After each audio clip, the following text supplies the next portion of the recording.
Yeah, those who are going to speak on facts are the only people who are going to do the, who are going to do the administration of oaths, actually. If your speech is going to be based on facts, then you are entitled to take the oath. Sure. That within the presentation, somebody can take oath, just in case something comes up and the person. Yeah, exactly. That's why I say, maybe he may be presenting and you want to clarify something. Yes. That will require oath. Okay. So because that's a statement of facts. Okay. So for now, we'll proceed with mine and no problem. Brand and communication. No problem. No problem. Okay. No problem. No problem. Madam. Sorry, Chair. Like normally what we used to do, for instance, if any of them have any information to give at one point, so it is better for them to take the affirmation of oath now. Okay. In advance. Yeah, in advance. Yeah. Oh, okay, then we will. You will also have to. Yeah, Anaji, sir. Okay. Yes, we will do it one after the other. I think we can do it one after. Yeah, administer one. Okay, right or left? Okay, right. Okay. Okay. Okay. So we just do it once, right? Together, yes. All of us, I think, because we are likely to comment. So we'll repeat after you. Or we'll say our names. Okay. I, Yankuba Diba,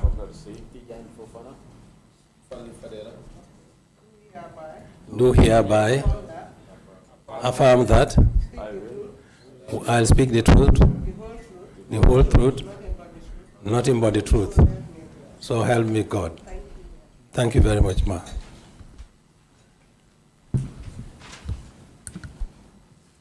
Okay, thank you very much, CEO and the team. You now just make a small statement. I don't intend to make this statement a very long statement because you guys have been here since 10 o'clock, and I still apologize to you on behalf of the committee. The only thing is many committee members have traveled out of jurisdiction, and some committee members also are on tour, country tour with other committees. So therefore, before we get a quorum, it takes us a little bit time.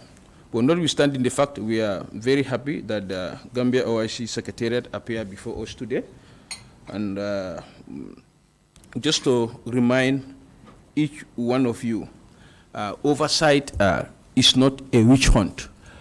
We only want to create a relationship for mutual relationship for the betterment of this country, to see that our projects are implemented by way of time, budget and specification, because that's the core mandate of this committee.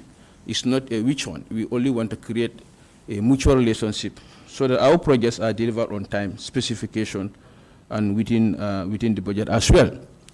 Before I go further, I will also express the committee's disappointment with the OIC Secretariat.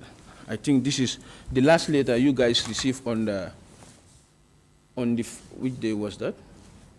The last notice of someone sent. Yeah, exactly.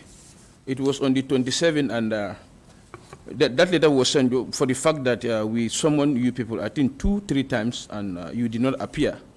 And that is not a very good relationship. That is not directing us to a very good relationship with this committee. So I have to express the committee's disappointment with regards to that. Going forward, let's always try to make sure our commitment to the National Assembly is always our priority, so that National Assembly commitment also to the Secretariat will also be our priority. Now, the first letter that was sent to you people, that was sent to the Secretariat, we requested for few documents. I don't know whether you guys are here with those documents. One, we requested for the IMOGAM concept. 2, we requested for the environment audit report. 3, we requested for the contract award letter. And 5th, we also requested the updated and the detailed work plan of the contractor. And the last, but not the least, we also requested for progress report.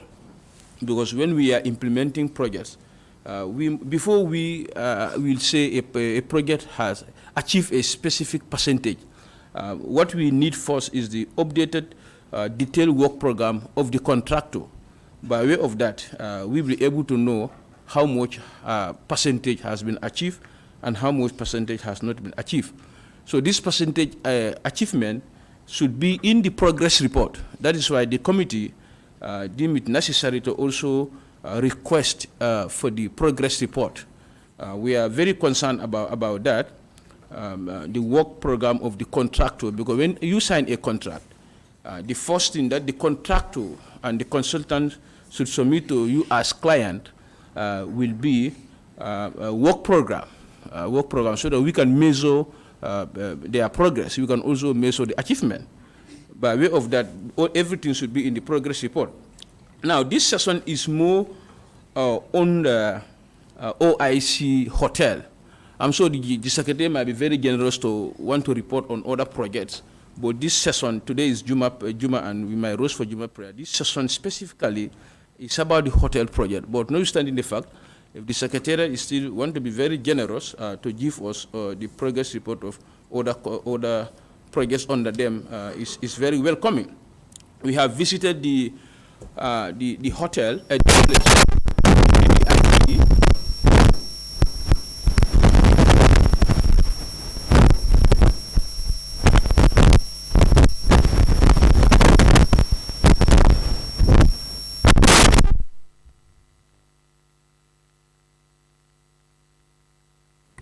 We have visited the VVIP, and I must express the committee's satisfaction with the progress of works happening at the VVIP.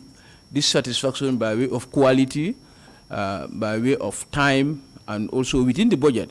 There were some addendums, but the addendums was less than, I think, $58,000 US, which to me is not a very huge addendum that can raise an alarm for any project, looking at the extent of the project. We also visited the Battle Hardin, also by Areski. That was also very commendable. The quality of the work, the progress of the work, we were very impressed. The committee, that was committee's impression, even though we are yet to come out with certain recommendations that we have, which we will do such recommendation and share with relevant stakeholders. Our biggest disappointment was Lot 1 and the Lot 2. Lot 2, I think, is where Pavi Fort is, a contract that has been signed 14 months ago, 10 months elapsed, and only 2% progress. That one is very disturbing, is very, very disappointing, and I'm sure I spoke to the Honorable Minister, I spoke to the PS as well, and I also spoke to, how do I call it, Director of NRA. So they told me that they are doing something about it, even though nobody want to go closer to terminating that contract, but they are putting certain mechanisms in place that probably will make sure the work, the progress of the work. Our next visit, at least we are able to see some 10% or a few percent increment. We also visited the CSC lot. Even though they have mobilized in 5 fronts now, according to what they told us, and we were able to see that too as well. They are mobilized in 5 fronts, and work is in progress. So this is our status for now as far as our oversight on OIC is concerned. But our biggest problem is the OIC hotel. This one, I told the Honorable Minister, and I told PS as well, this one need a very frank and a friendly, stakeholder convergence or conversation or on the way forward. The way it is right now, you visited the site, it doesn't look like there is $100 million investment on that land. And when we visited the site last time, the progress report, the percentage progress that, were highlighted by the officers there was not appropriate. The work is still less than 1%. Why I say it's less than 1%, the project we have is a very, very good project. That's not a small project, $100 million investment, not by way of clearing land, by demolishing the existing structure, putting few nursery beds on the site will represent 1%. That is not factual, and that is why we requested for the updated work plan and the progress report. By way of that, we will do our own calculation to also see where actually it is 1%. So we want to know everything about this project, as I said, because when it fails or succeeds, the committee, the National Assembly, the OIC Secretary, every stakeholder will own the failures and the success. So that is why we don't want it to fail and we only blame the OIC for the failure. Everybody will own this failure. Every Gambian who is a stakeholder in the project will own the failure. So that is why we are going to take our oversight function very, very seriously to make sure that we don't fail. The only thing we want to see is a success so that we can all celebrate that success, all the stakeholders in the project. So before we go further, I don't know whether these documents we requested are with you people right now. Let that be the first submission. The IMOGAM concept, environmental audit report, the contract award letter, the updated and detailed work program of the contractor, and the progress report.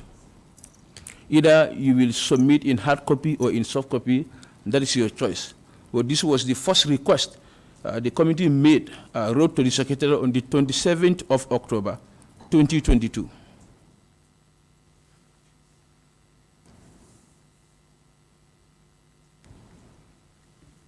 Honorable Chairman, with your permission, I would like to first of all make a statement, opening statement. Then I would react to some of the issues you raised. We have a comprehensive presentation for you. And as you rightly said, we are bringing the hotel first. And if time permits, we can go on to, we have the updates for all the projects, including the roads. But we will start with the hotel. But if you don't mind, I just want to make a statement. Good morning, Honorable Chairman. Good morning, members of this very important Select Committee on Monitoring and Implementation of Government Projects, staff of the National Assembly present here, my colleagues sitting within this room. I bring you the compliments of the board, management, staff, and local organizing committees of the OIC. We are very pleased to be here today in response to your invitation to brief this August committee on the ongoing construction of the 5-star OIC Hotel and other related projects. Firstly, Mr. Chairman, allow me to register our apologies for our inability to come on Tuesday to present you this report. This was due to a request 5 days earlier, which was received 5 days earlier from the executive to go and do the very same presentation at the Office of the President, which we did successfully. Honorable Chairman, please allow me to state for the records that we take the work of this committee very seriously. Therefore, before we proceed to present, I have a concern to express. As chairman of this very important committee, I am deeply concerned by your recent public utterances and social media comments prior to this meeting on the implementation of the OIC 5-star hotel, which I consider to be prejudicial to your function as chairman of this important committee. I would therefore appeal that if you are unable to recuse yourself and continue to chair this session today, I wish to assure you of my fullest cooperation as long as you chair this session dispassionately. Thank you very much. Then I'll move on to your requests. As you rightly said, I think we earlier on in the year received a request from you to submit certain documents. And if you will recall, I don't have the copy of my secretary who was not around today, but you asked for the environmental audit report. This was submitted in this bound form. It came to this office among many documents that we submitted. Okay. So I had to bring this library copy to attest to the fact that this was sent to this office, this assembly. So, sorry, CEO, let me quickly interject there. Okay. This was sent by way of email or No. Hard copies. I have all of them here. Hard copies were sent, and it was in bound copy like this, beautifully bound. This environmental impact studies. It was sent to this office. Okay? Among the package also, Can you, do you guys remember the address it was sent to? to the clerk. Because we want to trace it. No, the references will provide. Like I said, my secretary was not in at the time I was coming. Okay. Otherwise, I wanted to bring you the copy of the forwarding letter. But we brought in a package, and this was part of it. You also asked about the concept, which I assume you will get all the information from the PPP agreement here. This was also sent in this kind of bound copy. This was also sent to this National Assembly. Okay. Then you also, to help you also with a concept, I also sent you this bound copy of the final presentation of how the hotel will look like. But I have extra copies of this, so I will leave this one behind. But this one was among the package that we also sent you. So, madam, if you can take this one, we want to submit this. This was one of them. Maybe if you check your archives, you will see that. Now, CEO, Yes, we are very much concerned about this. right. We want to know the date it was submitted I will. and also the reference numbers. I promise that even the letter Then will I come. don't know where the lapses occur, but this was something we Yes. expressed even in our last two meetings. Right. So I don't know whether it was, but in most cases, when it was when you institutions send letters here Yes. to the clerk, then the clerk will commit it to the various committee chair. I can assure you. I never received any letter in records that comes from the OIC. Okay. But as you guys insisted that this was submitted, It was, yeah. we want to know the date it was submitted. Also, if you can know the reference number, so that when it is in the file, by way of that reference number, we will be able to trace them very, very easily. Sure. I will. In fact, I recall you even gave us a deadline. It was a very tight deadline, but I made sure that it was delivered. I can even show you on the way book the person who must have signed for it. We can give you all that evidence. But I know we can give you the letter forwarding all the documents you asked for. They were all sent to this. Like I said, I have limited copies of the orders. And you are aware, you were part of this, you know how. I don't know if, you want to submit those ones now, whilst we trace these other ones, or you want Well, also... this is my library copy, and for accountability in future, I may be called to another forum where I have to present this. So I want to, if you don't mind, I want to reserve this one. That's why I have an extra copy of that one, which was sent, and I also have a copy of the PPP, which was also bound like this and sent to here. All these were forwarded to you. But as I said, by Monday, I probably will not be in town. But my deputy will ensure that you get the forwarding letter, which will have it will quote your reference from the assembly, and it will also have our reference number and details. So all these were definitely submitted. So in terms of the progress, we will present you that. And since it is work in progress, and as you know, it's a PPP, we are still going through a number of legal and other things. We will present this assembly as we move on. But today, I'm sure if you listen to the progress, you will be able to appreciate that we are really moving in the right direction. Okay, to react to your statement, Right. that I recuse myself as a chair. Right. To answer that question, I am not going to recuse myself as chair of this committee based on what I wrote on my Facebook page 1 month ago. That was our visit. I said we are impressed with the VVIP, and I said we are impressed with the battle hardened. We are not impressed with the 2 lots, and also I said the hotel project is 0%, which I still hold on to. It's still 0%. And this information was for Gambians.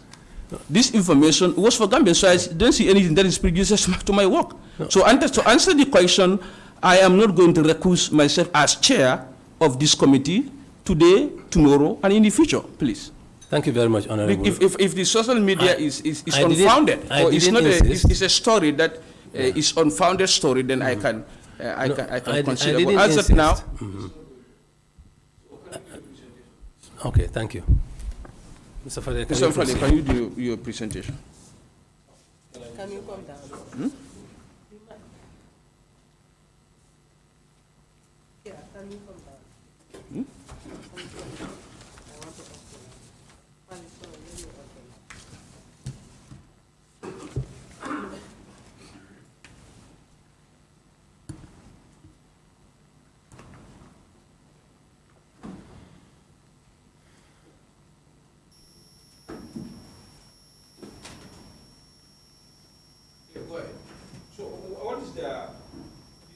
your presentation arrangement. Are we starting with the hotel? Yes, Honorable. Like I said, we are as you proposed. Today is Friday. Okay. We have all the projects, updates on everything as at yesterday. Okay. But we will start with the hotel. Time permitting, we can proceed with the others. But we'll begin with the hotel. Yeah. Yes. When you have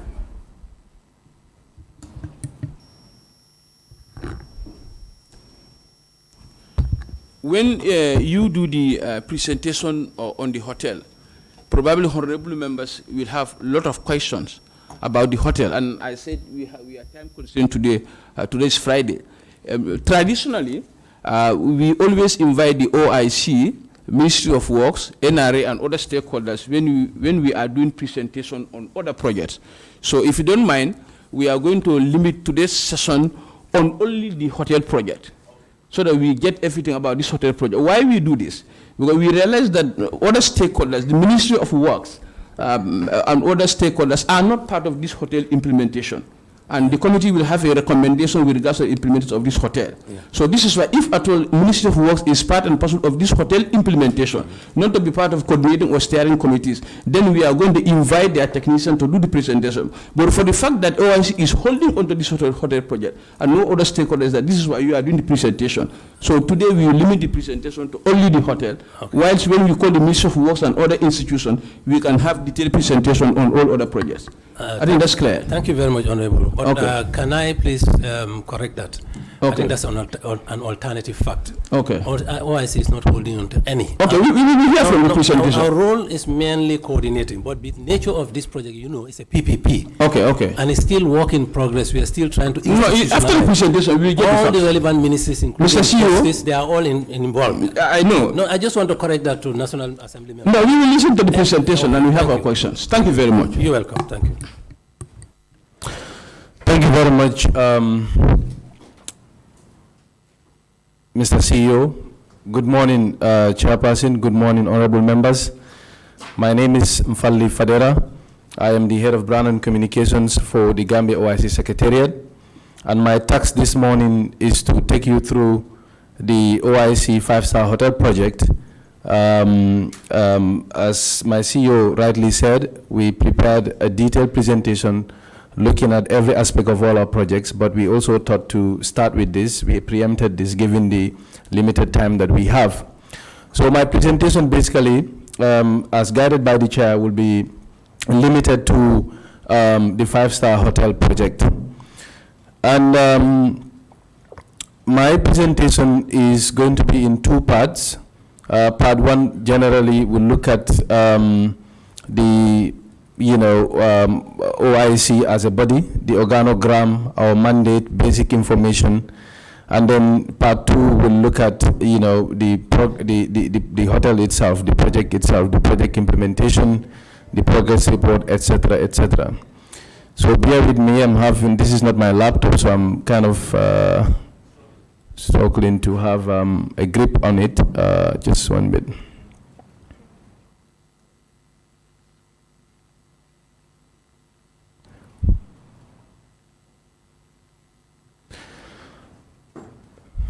So basically, like I said, the Gambia OIC Secretariat, as you may know, the Gambia is expected to host the next OIC Heads of State Summit. And in preparation for that, to ensure that the country is able to host the world in a manner that is in line with our trademark hospitality as the smiling coast of Africa, the government of the Gambia put together the OIC Gambia Secretariat to lead the preparatory efforts. And in doing so, we've been tasked principally with three things. That is to mobilize resources, to implement projects, and also to coordinate the event planning and management. The OIC, in terms of structure, we have a board. We are governed by a board. The board is chaired by the President of the Republic himself, co-chaired by the Vice President, and then the rest of the board members are all cabinet ministers whose portfolios are relevant to the successful hosting of the OIC summit in the Gambia. Next to the board, we have the management. The management is led by a chief executive and assisted by, yes, Honorable. Honorable members, the first time the OIC do the presentation, already know the structure, the governance structure of the OIC Secretariat. Honorable members, do you still want to know this governance structure, or you go straight to the hotel presentation? Yeah, let's go straight to the Hotel presentation, please. limited time. Yeah.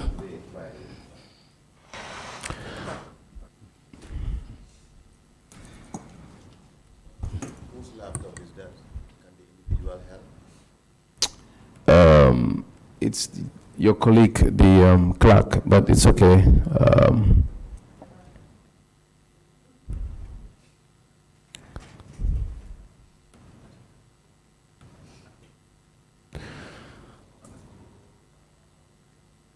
Okay.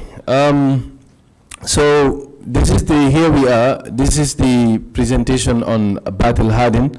So I've divided the presentation into two parts. The first part will look at background information, and then we go into the progress update. So in terms of background information, as I said, the reason why I thought it is important to give a background information about the mandate of the office so that you can put everything into context. So part of our preparatory role to ensure a successful summit, one of the projects that we have identified for implementation is the 5-star hotel. The 5-star hotel project is part of a portfolio of projects which includes construction of roads, the VVIP lounge, an international conference center, etc., etc. So the 5-star hotel project is designed to provide accommodation for the delegates that will come into the country to attend the OIC Heads of State Summit. So we are expecting delegates from 57 countries, member countries of the OIC. OIC is the second largest intergovernmental organization after the United Nations. So the convergence of heads of state will be a huge deal. That is why the government decided, as part of its accommodation mechanisms, to build a 5-star hotel. So the hotel will be is designed to be an upper scale accommodation facility that will give the guests a very comfortable and luxurious accommodation experience.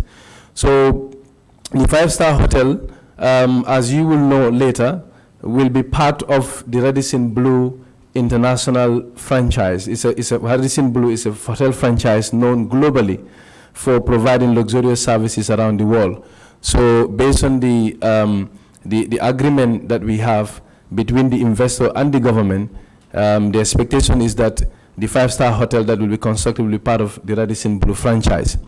So the OIC 5-star hotel, unlike in terms of milestone, the foundation stone was laid by the President of the Republic in July this year, and then in terms of the logistics and administration, the hotel is the company that will manage the hotel will be based at the Royal Insurance Building, which is along the Battle Hardened Highway. So now we look at the scope of the project. The project, which is the hotel itself, will include 400 guest rooms, and out of these 400 guest rooms, 200 will be sea view and 200 will be garden view. In addition to the guest rooms, which numbers to 400, we will have an extra we'll have an extra suite that will be exclusively a luxurious suite for presidents. We will have 50 presidential suites and 10 royal villas. This is designed bearing in mind the caliber of guests that we are expecting during the summit. Part of the facilities that the hotel will come with include conference and meeting venues, banquet showroom, fitness and wellness center. It will also come with business centers, specialty restaurants, etc., etc.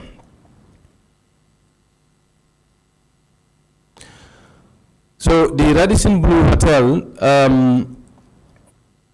in terms of the benefits that the hotel will come with for the people of the country, will be to help the Gambia provide a befitting and memorable accommodation experience for the guests that we expect, because we see the summit hosting as a means, as an opportunity to sell the Gambia, because we consider it to be the biggest PR opportunity on the global stage for this country in a very long time.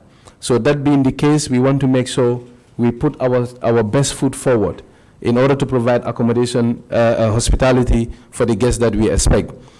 And the hotel also will help in diversifying our tourism portfolio, because when it comes to the accommodation and the bed capacity of the country in terms of tourism, I think we are still limited when it comes to the luxury market, the luxury accommodation, luxury hotel sector is quite limited. I don't think we even have a 5-star hotel in the country. So having a 5-star hotel under an international franchise will help attract a certain category of tourists, which will also have a ripple effect on our economy. The construction of the hotel also and the operation and the management will also be a means of creating a source of livelihood for people in this country. A lot of young people, people in general, will benefit from the high level and high paying jobs that we expect to come out of this project. And then more importantly also, we strongly believe that the tripartite nature of the VVIP lounge, the International Conference Center, and this 5-star hotel will help to boost Gambia's desire to be a destination for international conferences, exhibitions, and meetings. Because for so long, our tourism has been based on the sun, the sea, and the sun. So we want to make sure we diversify using this OIC as a vehicle into other aspects of tourism. So next I want us to look at the partnership, the administrative nature of the hotel project itself. Unlike most OIC projects, which are being financed through grants and loans, the OIC 5-star hotel is being financed through an innovative public-private partnership. And this partnership involves an investor, an international investor, that is based in Senegal, and the agreement that has been signed include investing up to $100 million into the 5-star hotel. The Gambia government is a partner, like I said, and our equity in this partnership is the 17 hectares that we are providing. And the name of the investing company is Imolan Shal. Sorry, Mfali. Yes. Go back to the last slide.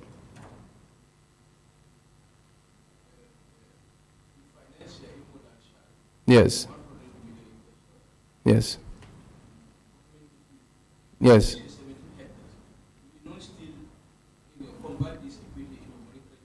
Yes. Yes.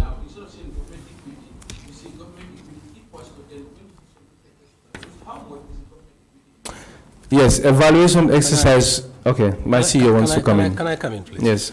In fact, it's no longer 17.5 hectares. Because when we started the discussions, it was based on 17.5. Even the evaluation was based on that. But we were cautioned by the Environment Department, Environment Agency, National Environment Agency, that we needed to make sure that we leave the high water mark. So the high water mark, because in the original plan, the high water mark was calculated as part of the land, which was 3-point-something hectares.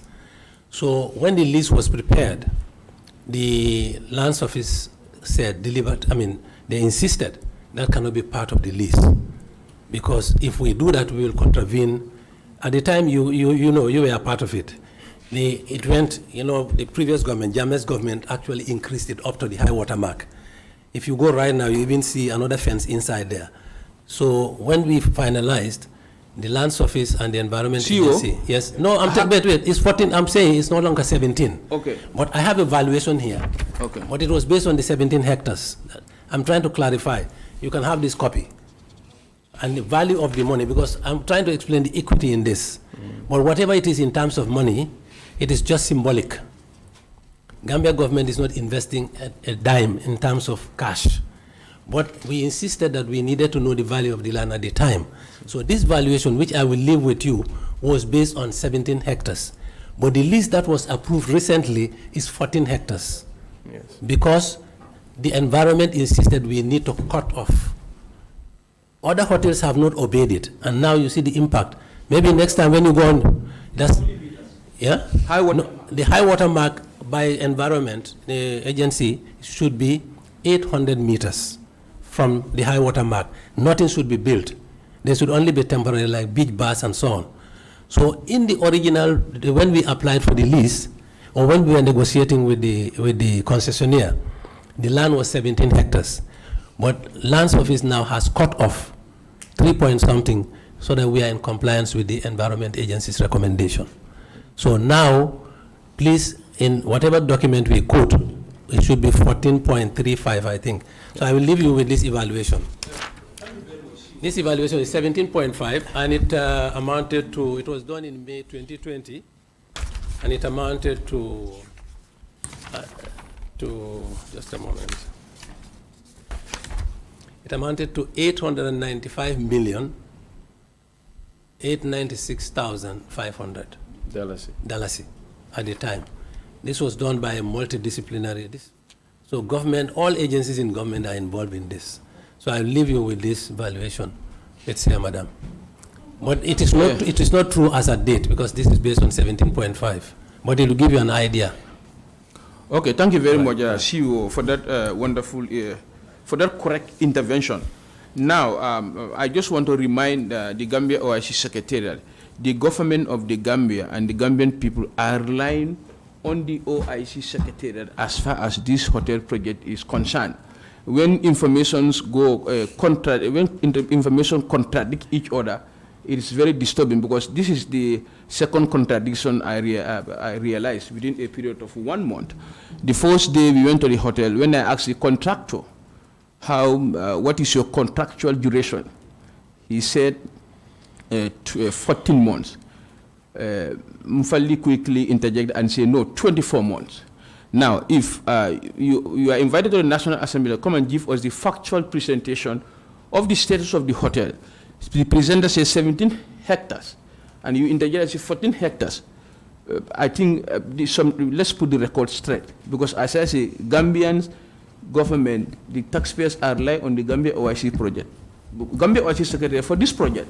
So if you find information contradictory, sometimes we don't know what to rely. But on the basis of your presentation, I now take the land to be 14 hectares. So I think Mfali need to put that in this record. Instead of 17, it's 14 hectares. Thank you very much. Honorable, thank you so much for pointing this out. Honorable, I am fully aware that I'm under oath. I'm a senior citizen. I have no reason to lie to this assembly. Absolutely. I have 47 years national service under my belt.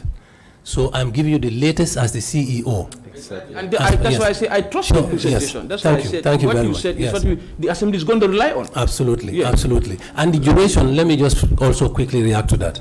The duration of, obviously planning is planning. You have to have an indicative plan. But based on a number of factors, remember, there was a concession agreement.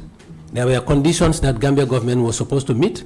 There were conditions that the concessionaire was supposed to meet. But the administrative bottlenecks. We've been struggling to have even the waivers. I'm glad to report that it was just yesterday, after serious intervention from the executive and other partners, that we got all the waivers. Because waivers, you see, government, I'm making sure before we hand over, this is a transition that I'm managing on behalf of the Secretariat. But before we hand over, I'm making sure that every record is straight. Tomorrow, after all of us are gone, the records will speak. So this is why we are going by the law. Even though sometimes the concessionaire is a bit impatient, I said, no, we cannot, the drawings were made almost 6 months ago. But the physical planning said you cannot construct in this place until you have a development permit. Now, the delay is from government. It was only yesterday we got a waiver for the development permit.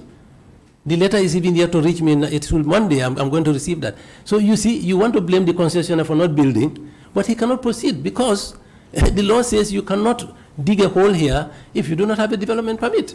The law says, you'll see in the presentation, we have cars. The cars cannot run because they have to have license plates. You cannot get a license plate if you do not have a SIC, Special Incentive Certificate.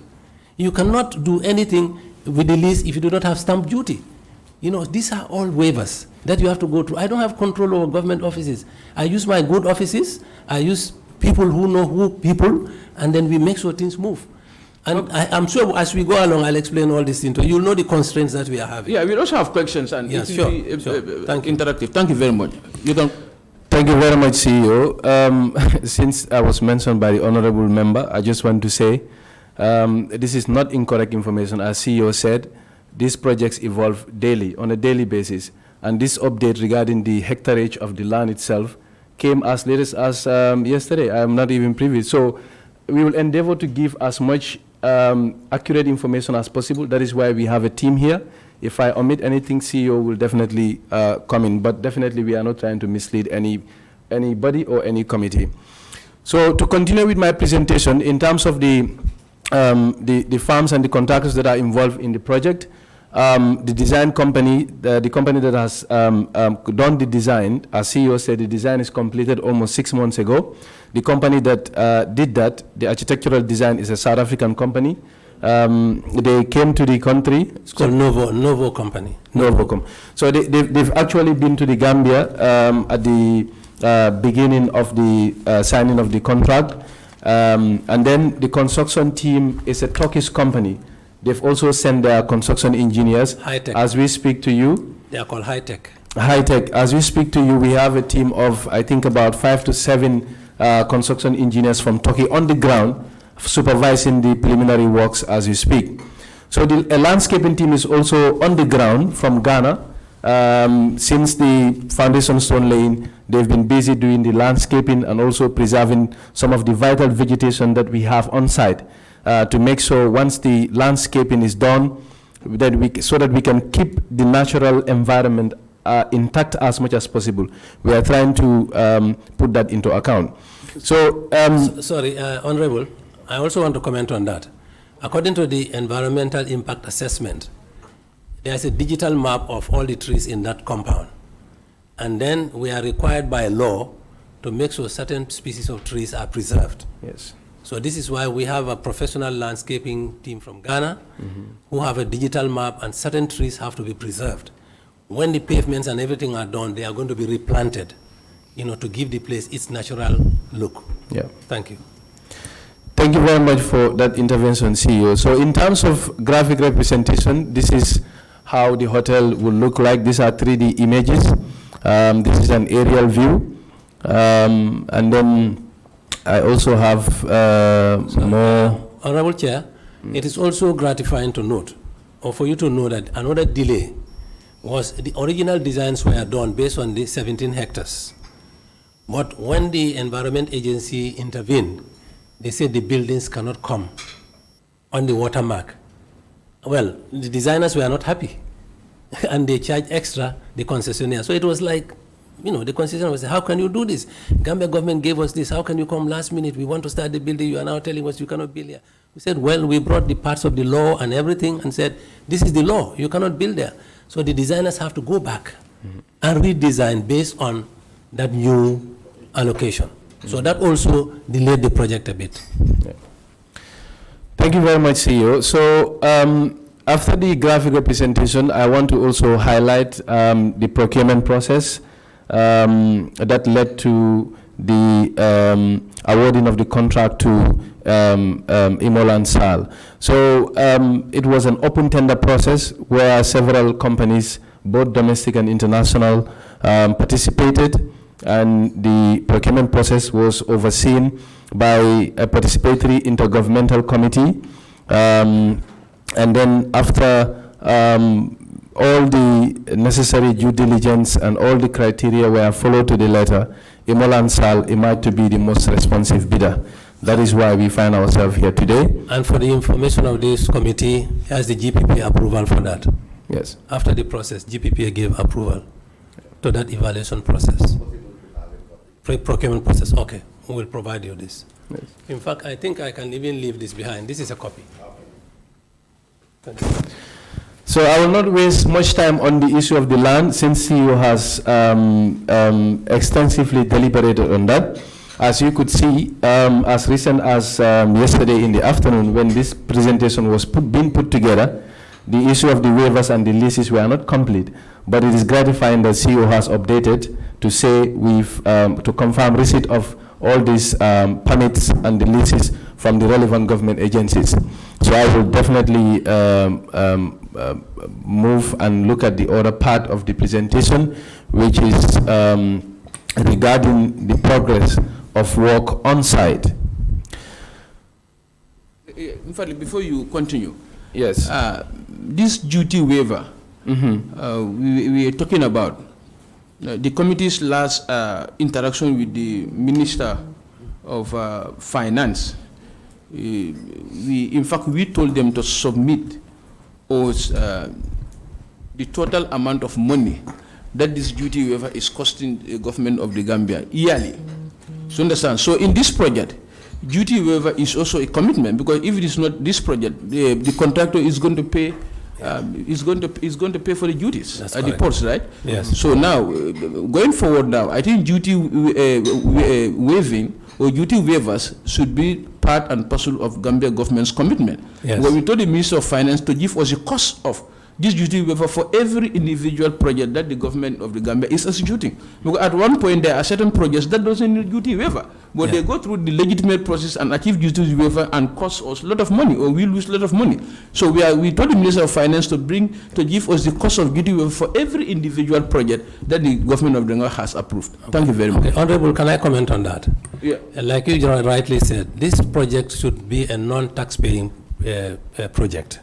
It qualifies under that category. But again, as I said, according to the law, when we did the negotiations, the government's commitment is to provide them an SIC, that is the Special Incentive Certificate.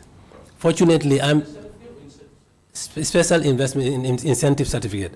I'm the chairman of GAIPA, and that falls right under my purview. But I'm still going through the process. I submitted an application yesterday on behalf of the project. It's going to be vetted by GAIPA. It will then go to the Ministry of Trade. Then we have a special committee which comprises the Director General of GRA, myself, the PS of Trade, and the CEO of GAIPA. We do consider all applications for SIC. So I'm not excluding this project from the process, and this is why our vehicles have come. They are packed, and they will never run until they have an SIC, because finance cannot allow us a waiver if they don't have an SIC, even though it's a commitment by the Gambia government. But it's the process. It's wasting time. It's wasting time. So it qualifies under that. But in the meantime, what we do, we go through what is called direct delivery. That means like we are putting a guarantee that once the SIC is done, we will submit the SIC, and that will now legally absolve of any blame. So this is the problem with government. If you are dealing with government, it's like business interest and government. They are not the same. They are not compatible. Government goes at any lesser rate, whereas businesses want to move as fast as possible. But that's the nature of things. Thank you. Thank you very much, CEO. In terms of the progress update, like I hinted earlier, as we speak, we have a construction team from the Turkish company that is doing the construction on the ground. They are supervising the works on site as we speak. In terms of the progress also, we've completed the demolition of the pre-existing concrete structures on site. The vegetation also has been cleared completely, but as you may be aware, we expected heavier than usual rainfall this year, and parts of the vegetation is coming back up again. But definitely the first round of clearing was done. I'm sure we will do another one. The landscaping work is also underway, which includes the removal of the topsoil. Mobilization of equipment is also being done. Setting up the campsite is also underway. There is also an on-site nursery, like we also said, as part of our environmental commitments. We are required to preserve certain tree species in the on-site to be incorporated into the finished architecture. So in terms of the workforce, we are expecting laborers from Turkey, Senegal, and Gambia. One of the milestones that we have also accomplished includes the environment safety impact assessment that was completed. Like my CEO said, we contracted a local consultancy company They did their own assessment. The report was produced, and we shared it with the relevant government agencies. The building designs also are completed and submitted to physical planning and all other relevant government agencies for approval. The approval was meant to get the building permit from them so that we can start building. CEO has reported that we've acquired all the necessary approval that we need from government. So in terms of the mobilization of equipment, when we started, when the foundation stone was laid, in order to gain time, we resorted to hiring equipment from local companies. But then our experience has been that most of the equipment that we've used, they ended up breaking down. Several times, if my memory serves me right, several local companies were tried, but each time we keep on having these problems. So what we've resorted to doing is to mobilize equipment from outside the country, and as I speak to you, mobilization is completed both in Turkey and in Senegal. We are expecting the first arrival of equipment from Senegal tomorrow. They are on their way coming, and it includes excavators, it includes caterpillars, and all the heavy equipment that we need to get on with the preliminary works. Yes, Honorable Chair. Yes.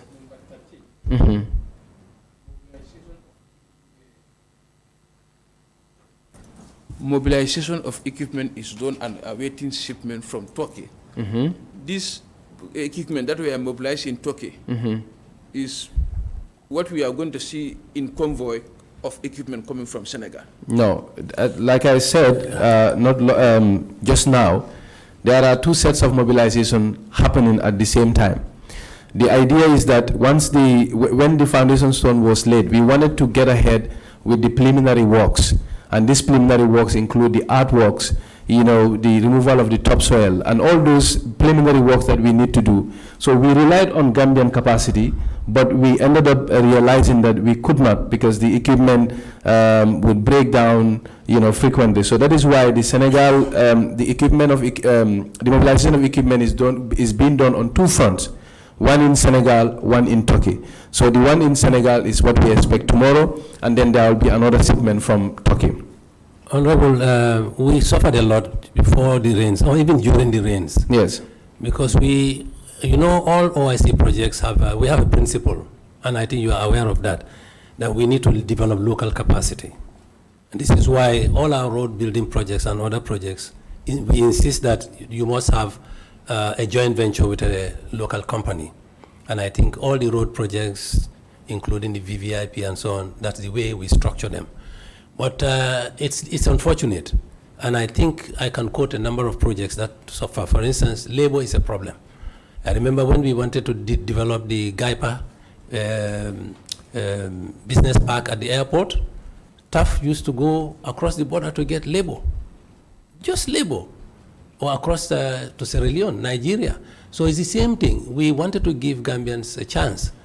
Most of the people who supply the equipment, they come, they will be late, the equipment will break down, because we want part of this money to be retained in the economy.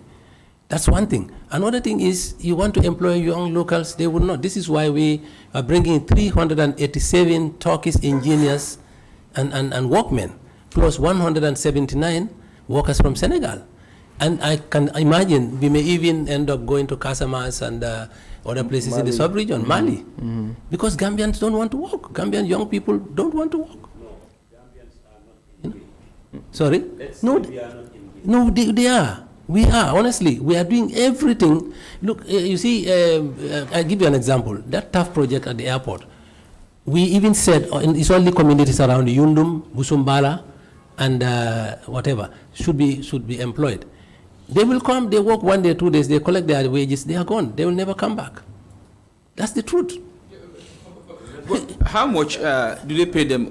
I remember at that time, that was $400 per day for the TAF project. Now it will be more, of course. Now the daily rate wages is higher.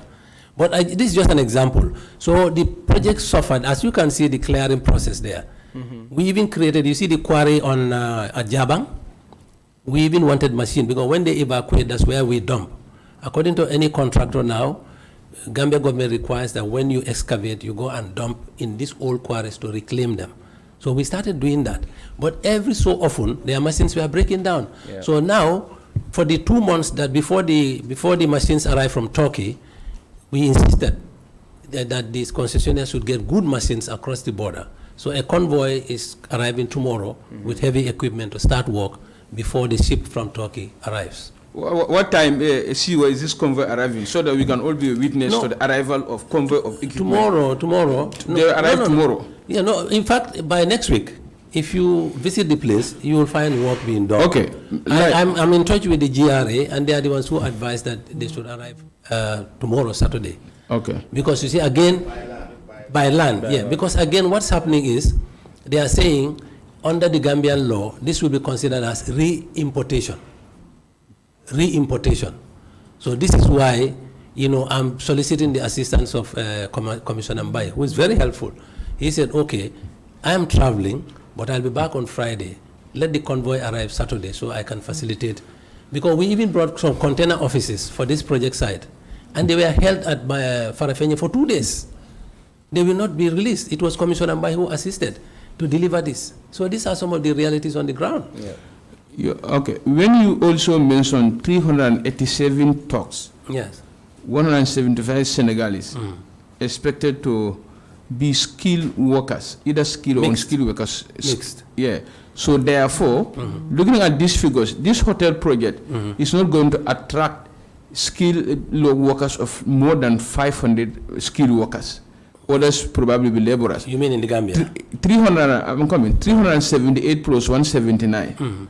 If that comprises of skilled workers, Skilled and unskilled. Skilled and unskilled. They are unskilled and skilled. Yes. Otherwise, I wanted to say then there is no room for Gambian skilled workers. Under the GAIPA Act, there are conditions precedent that all companies investing here must meet.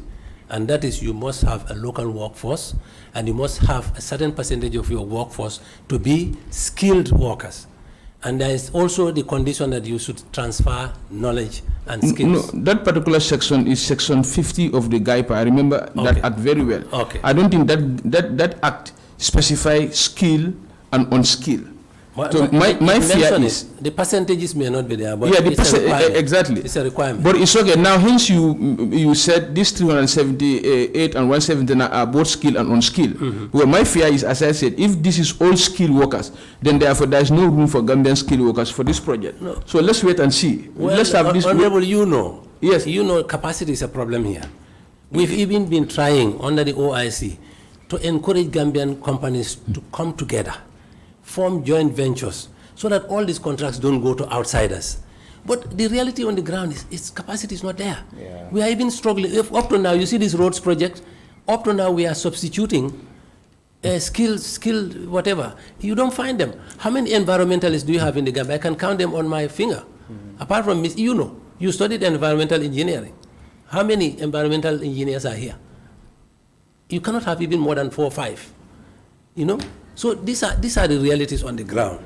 And I think as a National Assembly, this is a lesson that you should learn and encourage government to invest in these productive sectors. If we really want to control our economy and make sure all the loans that you people are ratifying, part of them are spent here, we must train our Gambians to have engineers, and we must now begin to even put within our documents that certain joint ventures should be encouraged to help Gambians. But even if you give them, you must have visited, off the record, you must have visited some of the projects this week.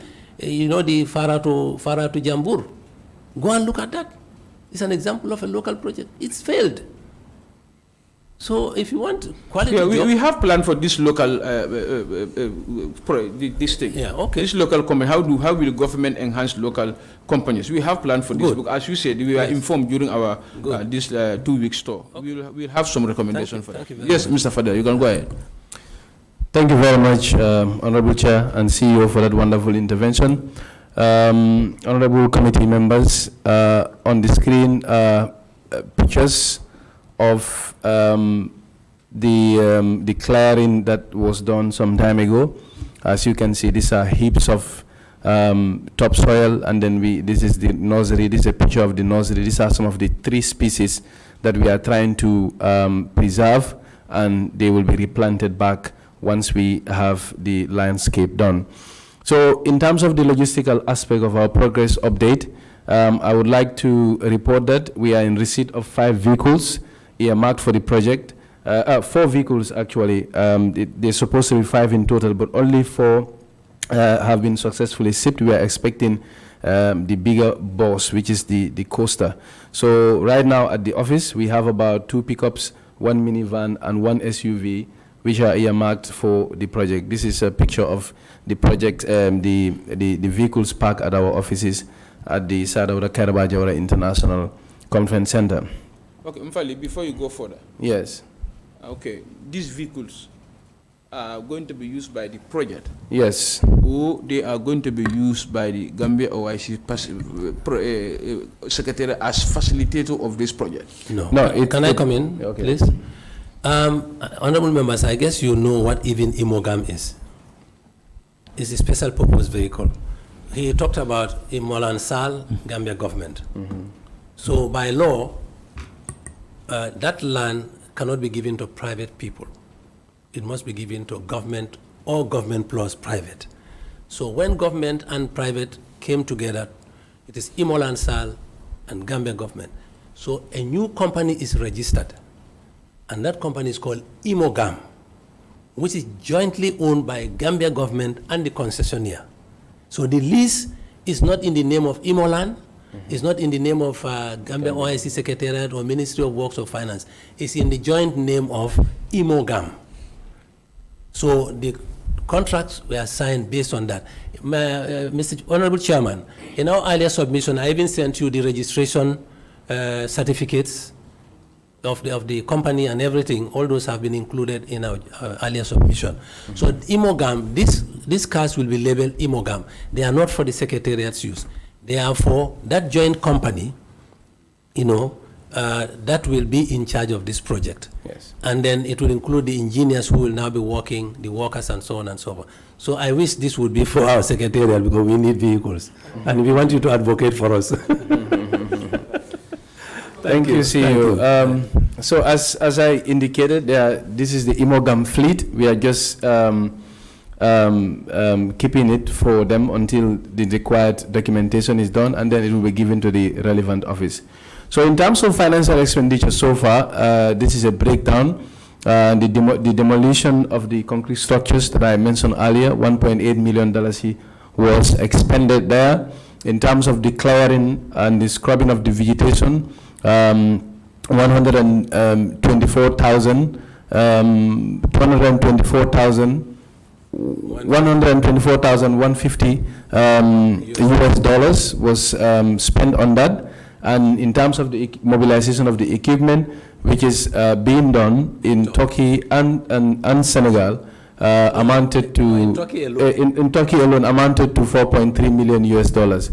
So the mobility, the vehicles that I just displayed in the previous slide cost about 114,300 euros. So I also want to point out that this is the expenditure that has been done and confirmed on the ground, and the offshore expenditure, the Oxford financials have not yet been reported. And in terms of qualification, the conditions set by government to get an SIC, a company must have invested 250,000 US dollars. So that means obviously the IMOGAM project has far exceeded that. Therefore, the SIC is being processed. Thank you.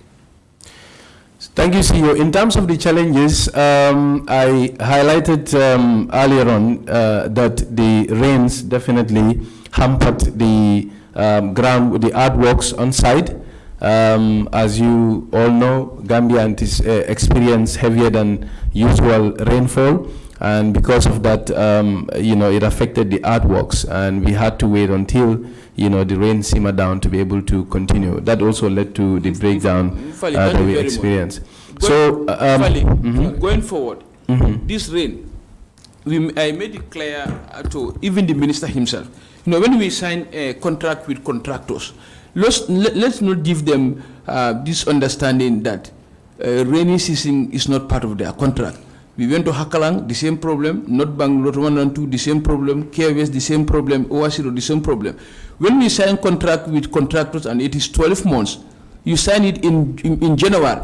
June, July, August, rains are part and parcel of their contract. They cannot stop work. That's true. Do you understand? Because we cannot remove that 3 months from their contractual obligation. That we made it very clear, even to Senghor and it's part and parcel of their contract. They don't know what work they can do during rainy season, but they cannot fold their hands together and say, with it's rainy season, and it's going to be part of your contract. Because at the end of the day, this contract, unfortunately, or fortunately, did not attract price escalation. However, if it attracts price escalation, at the end of the day, we'll have to pay for it. You are right. So let's tell the contractors, Yes. rainy season is part and parcel of their contractual obligations. Absolutely. Whatever they can do, they do. What they cannot do, they cannot do. But they cannot. You cannot give them understand it's not part of your contract. They'll fold their hands together. Actually, you are very right. But I think what is meant here is not like stop work. I think what happens is that this scale and scope, reduced. But there are things that you are able to do during the rains, but you cannot go full throttle.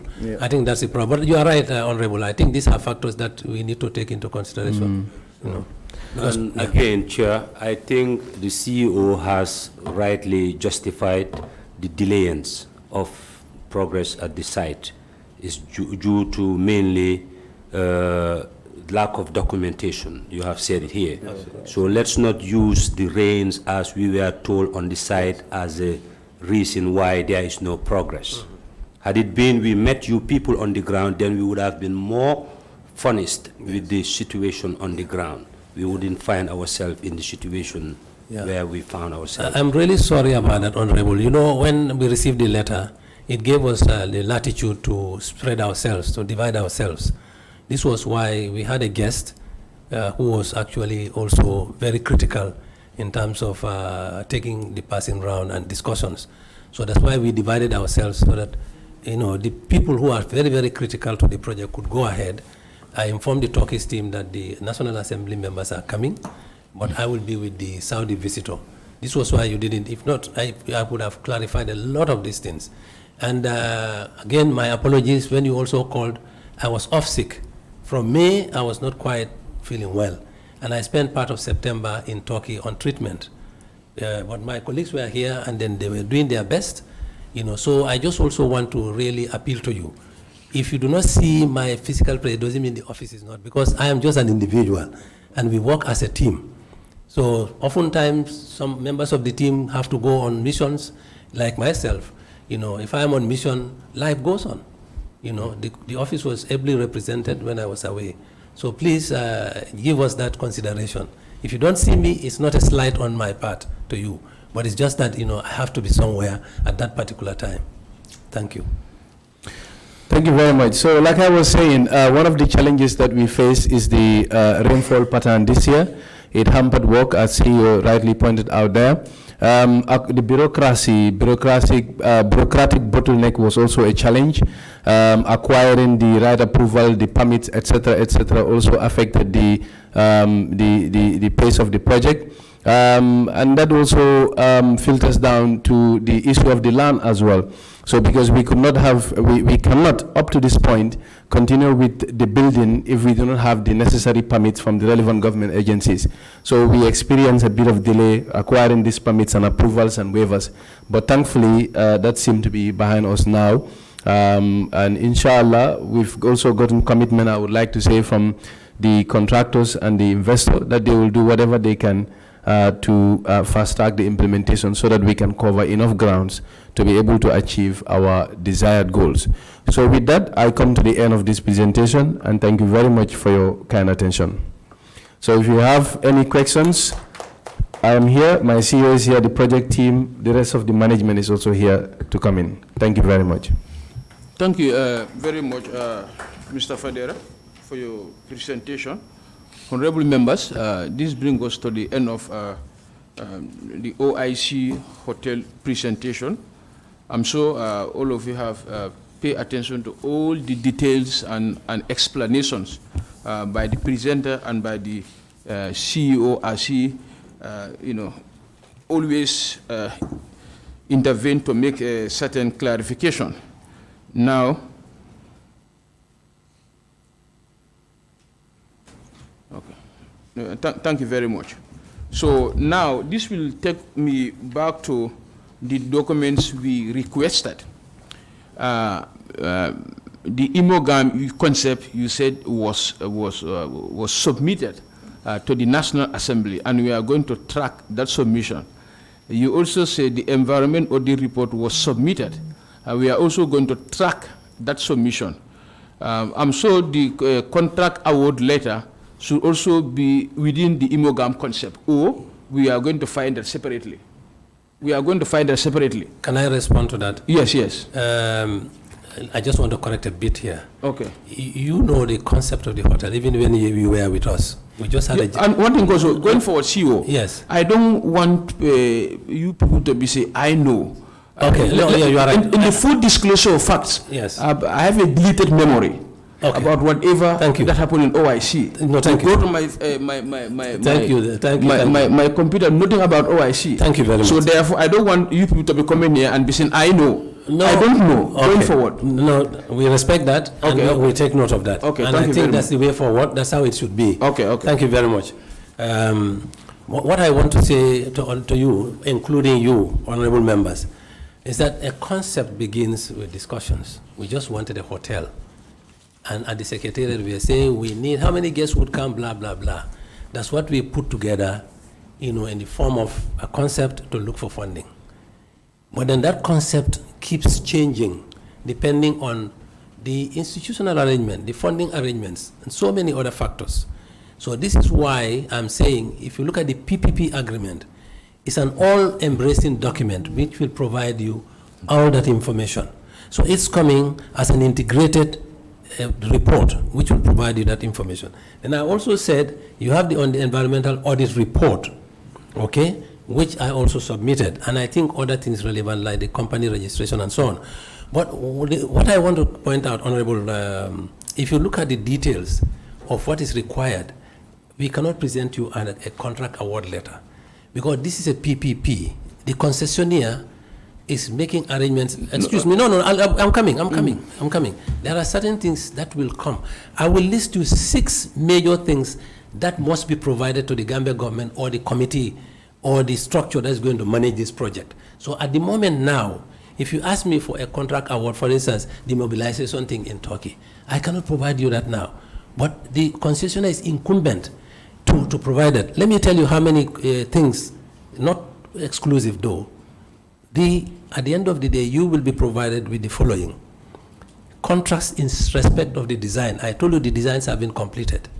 Whatever was paid, whatever contract was signed, this will be forwarded. It will be in the office. And I think the presenter told you we are setting up a separate office. The OIC Secretariat is just facilitating. If we don't do this, nobody will do it. There is no agency in government that can do this. It's our concept, it's our project. We have to manage it to a point where we give to the shareholders. It's a company. It's a business. We cannot run this business on behalf of the company. So a joint Gambia government, if you look at the shareholding, I have the shareholding agreement. You know, the shareholding agreement is here. It states what each party should be doing. That's not for us. We are a coordinating office. At the end of the day, contracts in respect of the design will be provided. Shareholder agreement is provided. The hotel management contract with Radisson will be provided. The construction contracts will be provided. The loan agreements will be provided. The lease will be provided. This is a mixture of what should be provided on both sides. So it's work in progress. And I appeal to you as we go on and as we report, probably at some point, we will just accompany the company people here. We will not be the ones presenting this.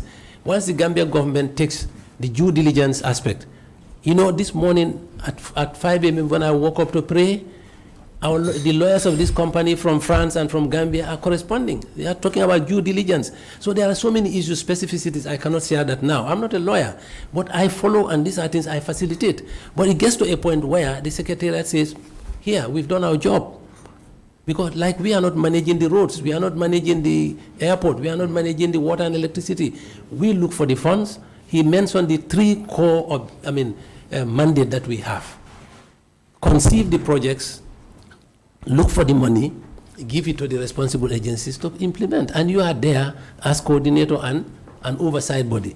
Just as you are, we are also going to remain oversight. We are not implementing anything. So we are facilitating this because the nature of Gambia government has never had a PPP of this type. And this is the biggest PPP in Gambia's history in the hospitality industry.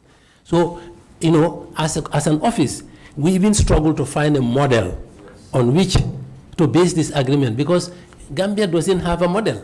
So we had to take pieces from here and there, and that's how we got this PPP. So it's going to be managed based on the structure as prescribed by law. So for now, we will take the heat because we are the ones facilitating. But in a few short months, the board and the management will take care. The OIC will be there just as the relationship we have with NAWEC, the relationship we have with the NRA and so on, that's what will continue. CEO, Yes. thank you very much for that presentation. When I say contract award letter, I'm not saying the letter the Gambia government gave to Mr. Cham to come and build this hotel. Mr. Cham must have a contractual obligation between him and the contractor, the Turkish contractor. He must give them a letter. That's what I'm saying. You It's are not awarded. harm. That's You what are I'm saying. awarded. You are awarded of this contract. Yes. To come and build 5-star hotel in the Gambia. Yes. Was this a verbal arrangement? This It cannot be. Exactly. So this is You know, from the beginning, the whole arrangement kept changing. There was a company called Yapi. You know, Yapi, whatever. When we were, see, if you give me a chance, we will understand each No, other. I do. I'm not, because the one between Gambia government and Mr. Cham is this. Exactly. That's the Imogam concept. Yes, That is okay. Yes, But but we are now, not talking about me- like the this design contract that the South Thank Africans you. are doing. That's what I'm saying. They will come. These are obligations that must be presented to the Imogam office. CEO, this is not a hard talk. Let's let No, no, it's not a- I know. we will understand each other. I'm sure. Now they will come, but I want to believe that this contract has already been signed. Otherwise, the Turkish contractor will not mobilize to come to the Gambia without any legal document that bind them. That is obvious. Exactly. That's obvious. So you, I don't have it access is to your that. it is your submission Yes. that OIC Secretariat did not have a copy of that. No, we don't. Not at this stage. Not at this But stage. CEO, And that's- it's understandable. That's very dangerous. No, it's not dangerous. No, because we will take, we will understand each other. Because if PPP, we already knew the project is PPP, and the government the commitment of the Gambia is land equity, blah blah blah. Now, if that is established, we cannot downplay the role, the commitment, and the dedication of government of the Gambia in this project. And I said it before, the Gambia OIC Secretariat is the eye for now. Yes. Is the eye and everything of Gambia government in this project.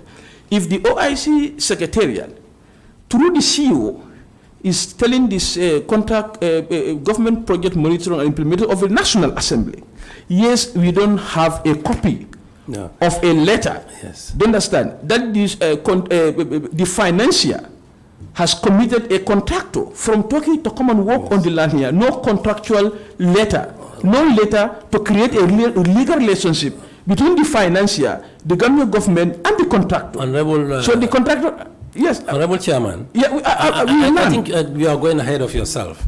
I'm sorry to say this. Let's understand the OIC within the context. I think this is why he wanted to present. The OIC has a board. The OIC has a board. We report to the board.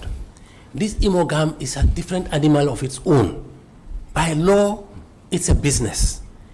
As a facilitating office, we are helping. No, I'm coming. This project cannot proceed without forming a board. And there is a shareholding structure. Okay? That board will also now recruit a management team to represent them. Do you know, right now we are facilitating even So, one penny. We are going into a conversation. No, because you are that not I'm operational. I'm not guiding you into that conversation for now. We will read there. You are going to the operational details. No, I'm not going there. Sorry, I don't have answers to you. I don't have Go answers. ahead. Chair, yeah, but Yes. CEO, I think, you have to make us understand this project. That's what I'm How? doing. How? Because, you have to furnish us Absolutely. with these documents that we are requesting You will get for. them.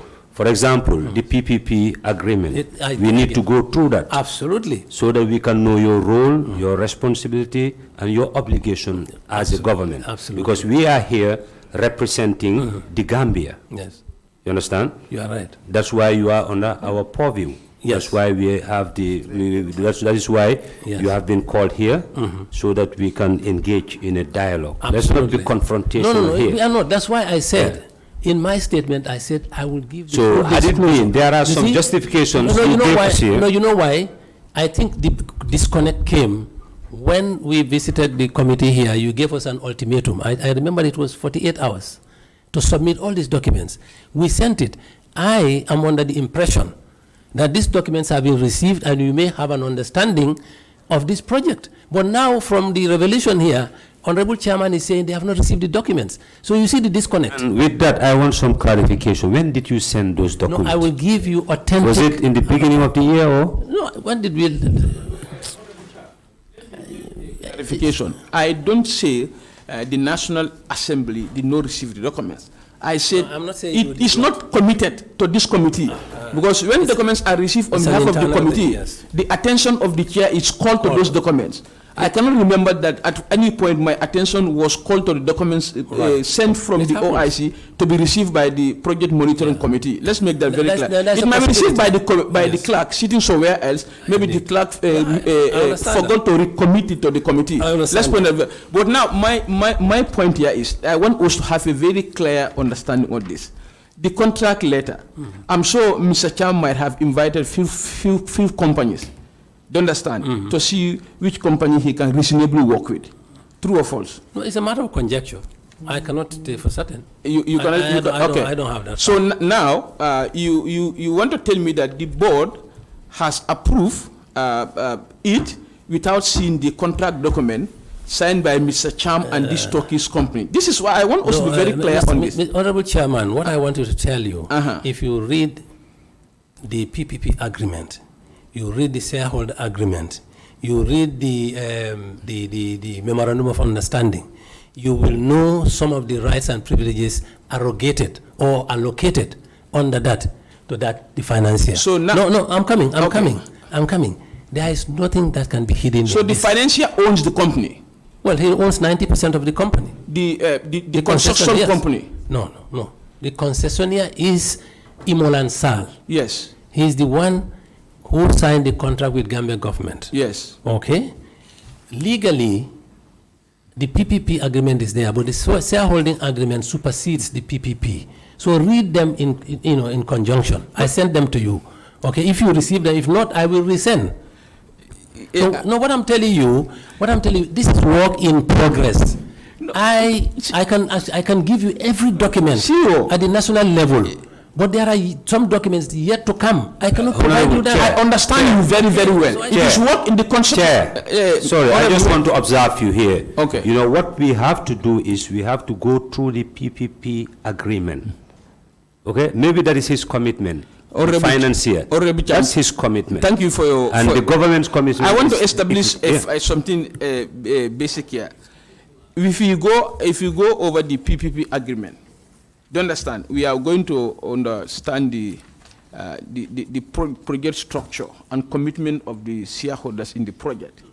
But is this the submission of the shareholder? If we read the PPP agreement, we are going to see the contract later. No. No. Yes, exactly. No, I think you are belaboring this point. Let me learn. Honorable. See you. I understand you very, very well. You don't understand me. We understand that this is a work in progress. The construction of 400 bedrooms, Right. 60, whatever, 10, this is a work in progress. But before that progress, there must be a commitment.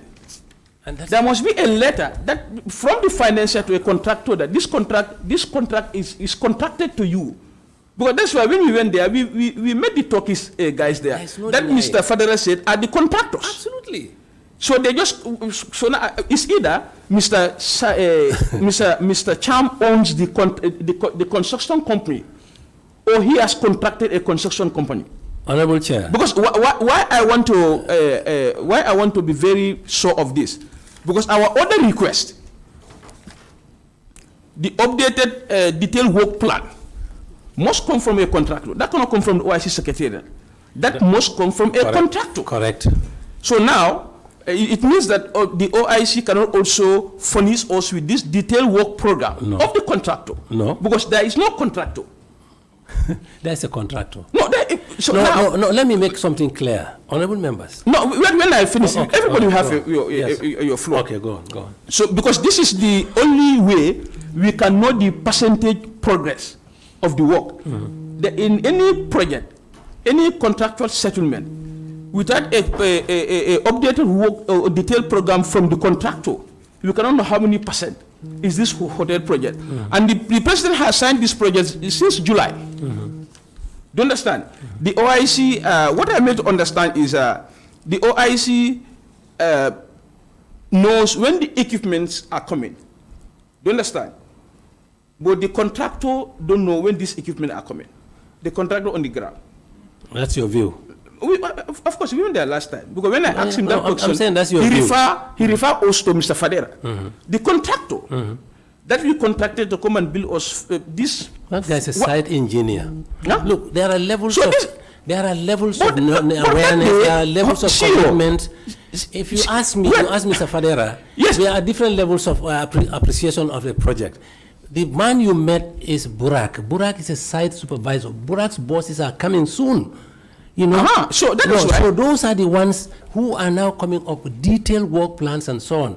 That's why I said it's work in progress. This is not your government. CEO. This is not your normal government project. See, well, this is It's a our complex- normal government it is not. project It because is the not. government of the No, Gambia no, this is is a complex. key stakeholder No, this is in this complex. project. So it is No. it is indeed our normal This is a government business. project. This is The arrangement This is a is business. different. Read it. But documents Gambia and then- government also have interest in the business. Of course. And is that interest that you want to protect? That's Is a- that taxpayers' interest? Yes. This committee. And that's what I'm protecting. Everybody want And to that's what protect. I'm protecting, and that's what I've protected. Exactly. So now this is why. No, that's what I've been protecting for 47 years of my Absolutely. life. And I agree with you. Yes. I agree with you 100%. Exactly. I agree with you. I'm on the same side with 100%. you, and we are on the same I will side never of the aisle. question Yes. your commitment, your dedication to the development of this country. Thank you. I recall I work with you. Right. Do you understand?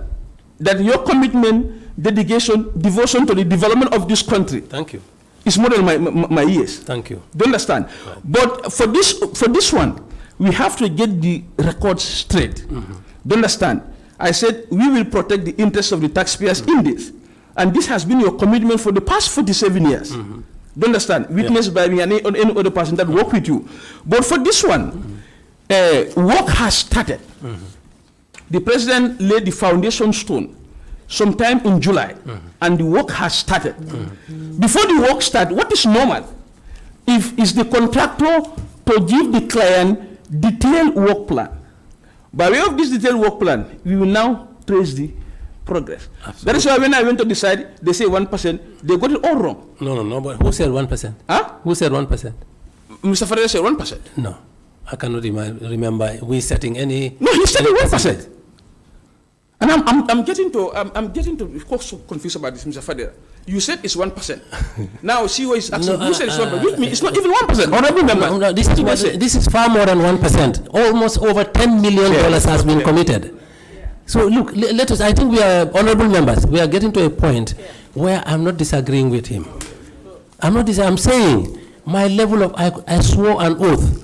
We really appreciate. What I know, Sorry, what I tell you, sorry. Let's what I just. know is what We I really tell you. appreciate. And I'm moving We really as appreciate a the Gambian. information that Thank you you. gave us Yes. this morning. That's why I told you. Yes, Had it been you were on the site, Right. we would have not found ourselves in the situation we are. Thank you. Your PRO, he was defensive. On that day, he had some confrontation with the chairman. You understand? So we are not given the information that we were requesting for. But I think as of now, you are opening another stage of our relationship. Let's not see each other as rivals. No.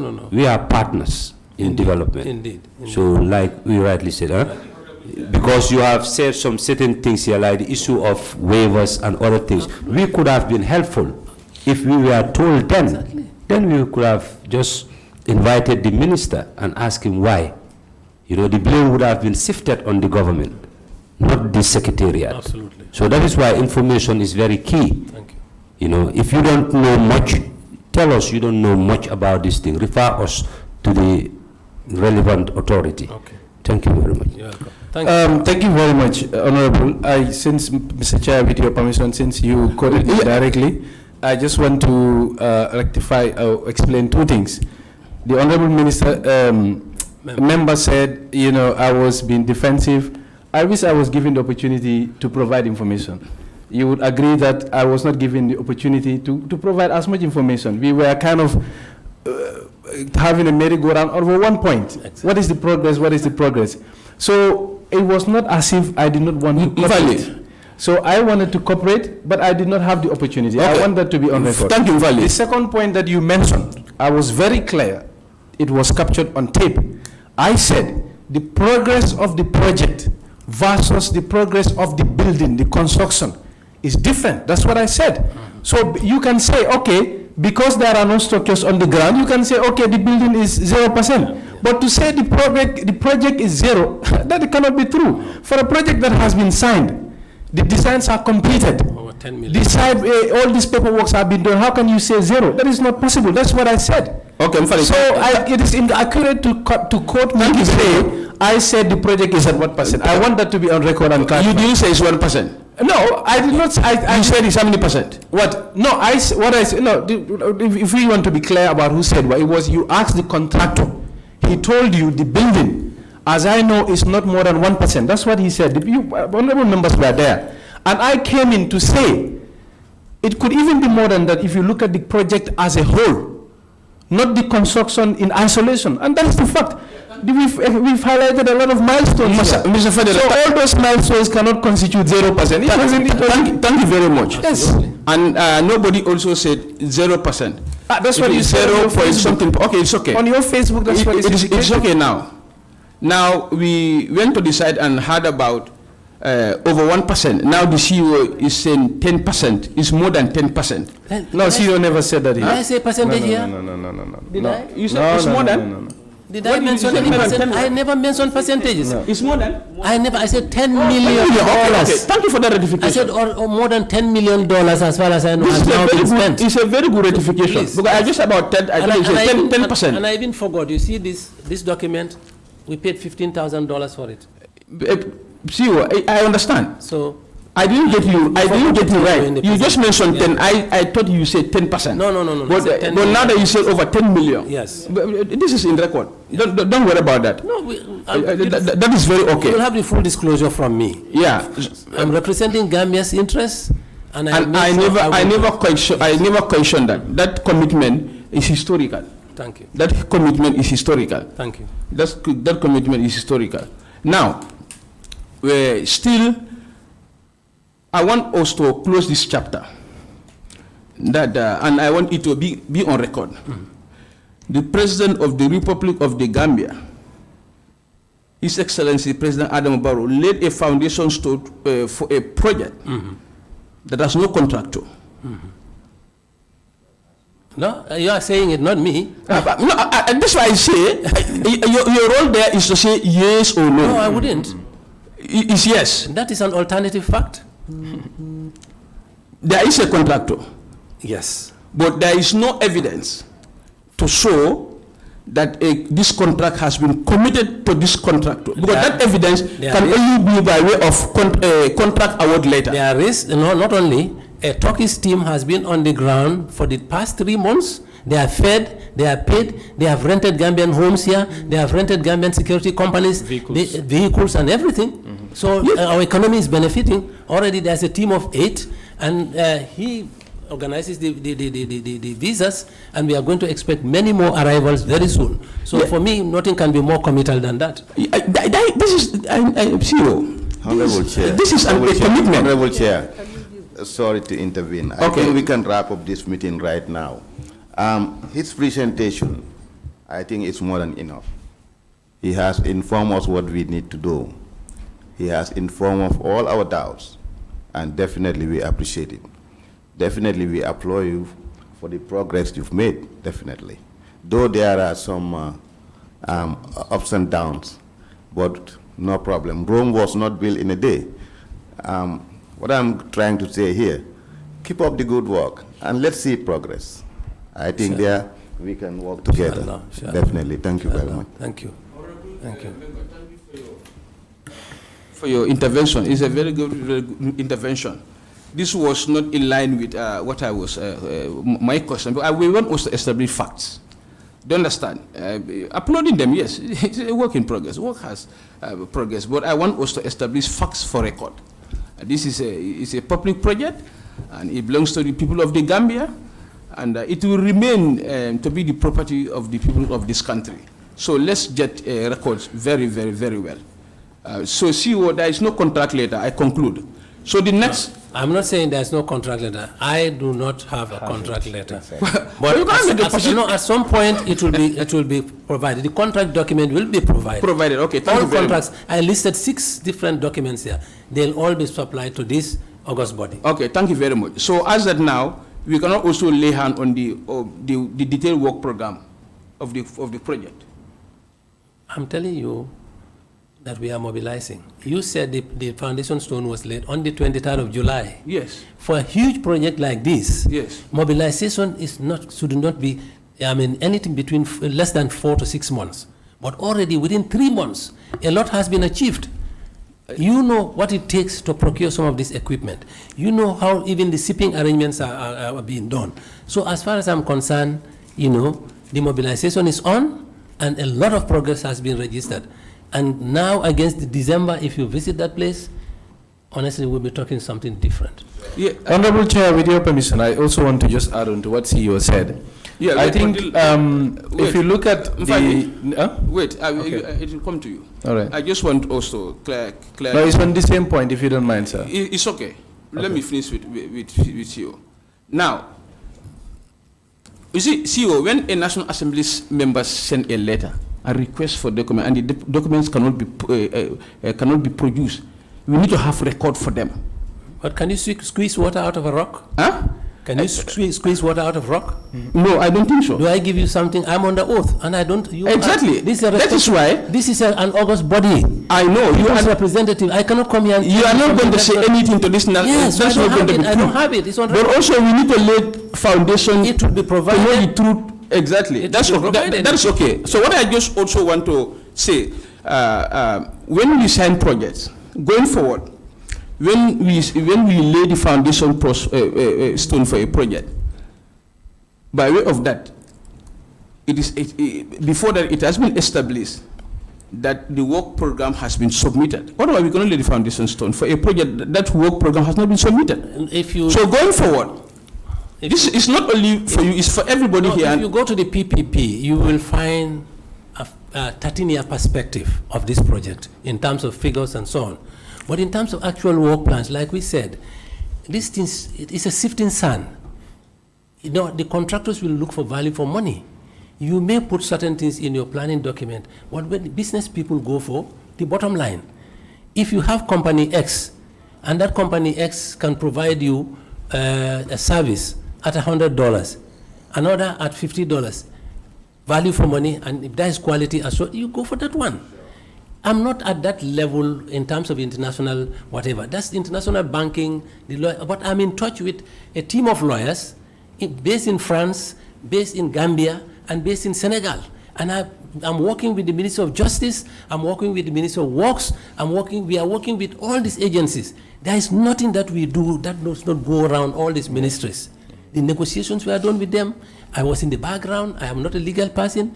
So, but what I can tell you, I know precisely what everything should be presented. And by the time we hand over this project, I want to make sure that the future will judge me for what I have or what we have done.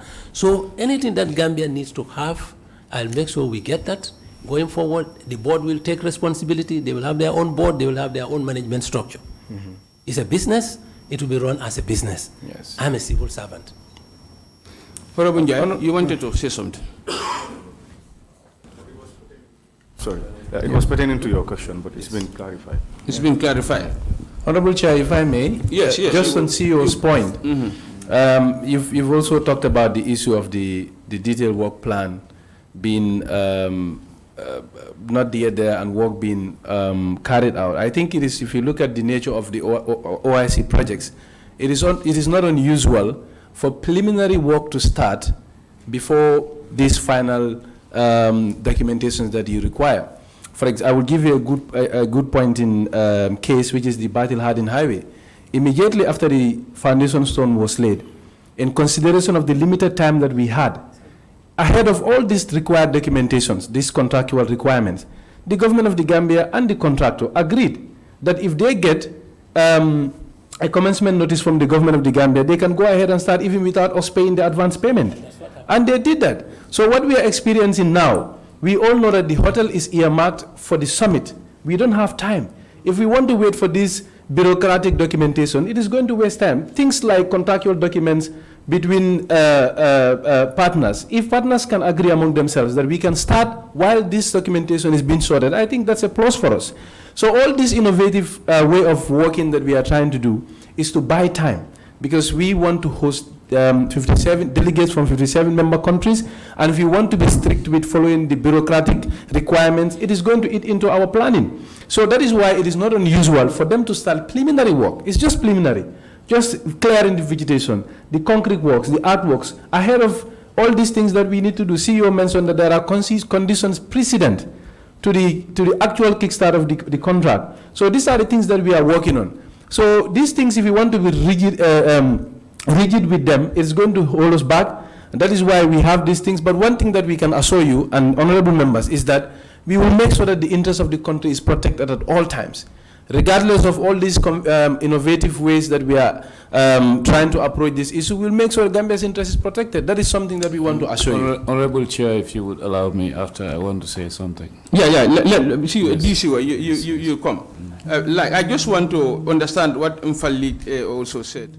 I remember advanced procurement notice was achieved for the Batil Hardin Highway, but for contractor to start work without, is this your submission that Ministry of Works, NRA, and others let contractor to start work without this thing, work plan? Because it's going to be based on this work plan, even interim payment certificates will be paid.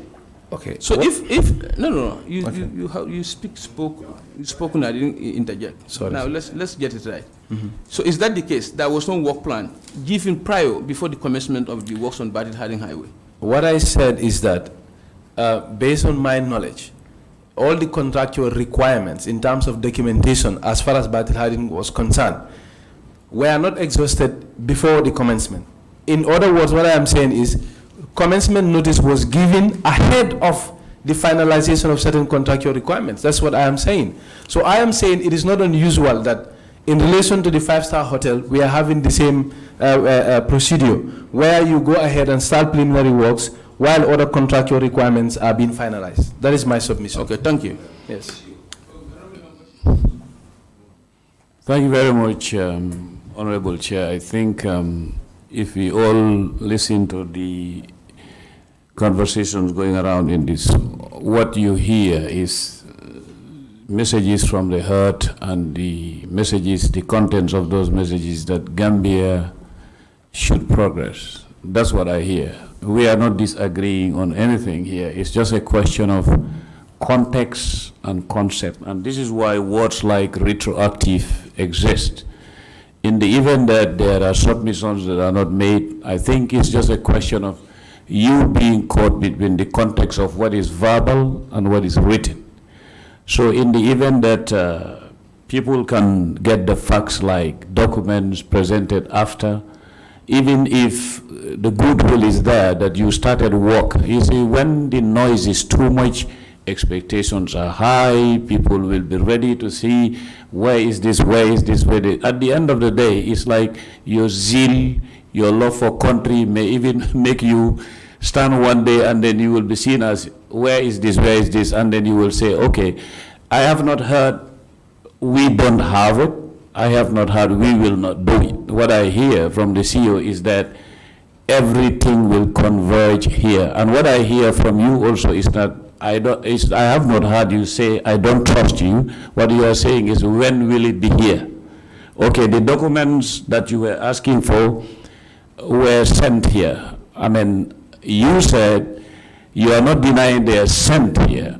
I think I will see your legal background from the way you argue is that those people who received them did not give them to you. Yes, and that is what CEO also is saying, that I'll give you the document to prove that. You know, that's why we have a ledger. The drivers, when you send them, they give it to people. In fact, I was privy to a meeting yesterday where internally people were being blamed for that. That, look, when we give you these ledgers, make sure the people who receive them sign them and bring it back. I was sitting down there, you know, Allah loves the truth. You see, I heard him say to the secretary, where is the ledger? Where is the ledger that people would sign?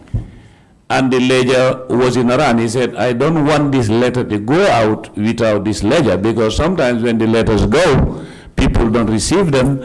The ledger is in here. I mean, I don't know whether it's called a ledger here. Is it a register, something like that? The people who receive the letters, I was there, way book, exactly. He said, don't go out without the way book, because this way book is very important. So I think all of us sitting here, all I hear is about metrics, variables, references, and judgments and facts. So I would appeal to my brother, the chairman. I understand also what you say is to be respected. This is why you said his 47 years are historical, and I applaud you for that, which is good, because when somebody, I can understand, when somebody who has been dying for a nation for 47 years sees certain things, it's a natural reaction, you know. And you also have been, you rectified us on one thing I like. You said you have a deleted memory, as far as you don't want us to come here and start telling you, you know, which is a natural reaction too. So I think here my appeal is, I'm appealing that we just, it's not losses, but let's cut the, you know, the thing short, I mean, Mr. Chairman, and you wait for the letter to come, like the letters you are requesting, because, you know, sometimes also, if you go too far into details, like they would say in certain circles, security related, they say paying attention to details and association variables does not call for spontaneous reactions, because you cannot react to it, you cannot prove anything or disapprove anything spontaneously, because right now people go to court calls for evidence, and then court jumps to say credible evidence. Courts do not like emotions, isn't it? You are a lawyer. So this is what I wanted to appeal to you, that not to appeal to you because of anybody cannot provide anything, but let us also understand, when we came, the mindset is traditionally, like you said, and that was good for us, because I want to go to Juma. I'm sure that CEO wants to go to Juma too. That if you were to sit here and present all the projects, in fact, you help us, because I don't like presenting all these projects all the time. It's so, but the hotel one, the details about the hotel one, and the commentaries and everything that I would say is that what I am appealing to is give us the chance, go back. That letter he said, because I heard the CEO said, we will send it. And then he will send a proof that these documents were sent. That's the only appeal I wanted to make, so that you will be able to go to the mosque and everybody else will go to the mosque. Chair. Yes. Thank you. Can I say just a quick question? I just want to, maybe with your knowledge of this thing, I just want to quickly draw a parallel so members can understand. I share your concern, but that we all know different projects have different structures and approaches. Under normal circumstances where you have your money, you are giving out, you know, contracts, you would expect contractors in their expression of interest give you all those sort of details. But as Mr. Fadera is saying, you know, the Battle Harding is an EPC. EPC is not your normal project. It's called engineering, procurement, and construction. I would like to use that to liken our own, this hotel with it. This hotel is design, build, operate, and co-own. So it doesn't have time for all those things, because you are looking for financing. And if you look at the shareholding agreement, you look at this thing, the concessionaire is bringing personal money and also loans and so on. So it depends on that. The financing structure is completely different. So it cannot conform with the normal, your normal kind of project. But I want to once again reiterate that I promised this August body that I am following everything to the letter here. And anything that the concessionaires should bring to the table, they will bring. Anything that the Gambia government also needs to do, they will. We were in the State House on Tuesday. They were there. I complained to the president that this project is being delayed. He called the vice president there and said, call the minister now, I want all these waivers to... And indeed, by yesterday, the waivers were coming like that. Everything came. So I can assure you, nobody wants this thing to be delayed. Gambia doesn't have a branded hotel. We all want to be proud of this country. So, Mr. Chairman, you can count on me. And what you are doing also, it's good because you are keeping us on our toes. You are making us accountable. At the end of the day, it's better we answer now than in my second retirement for someone to come and wake me from sleep and say, come, the National Assembly wants you to go and answer this question. No. Thank you.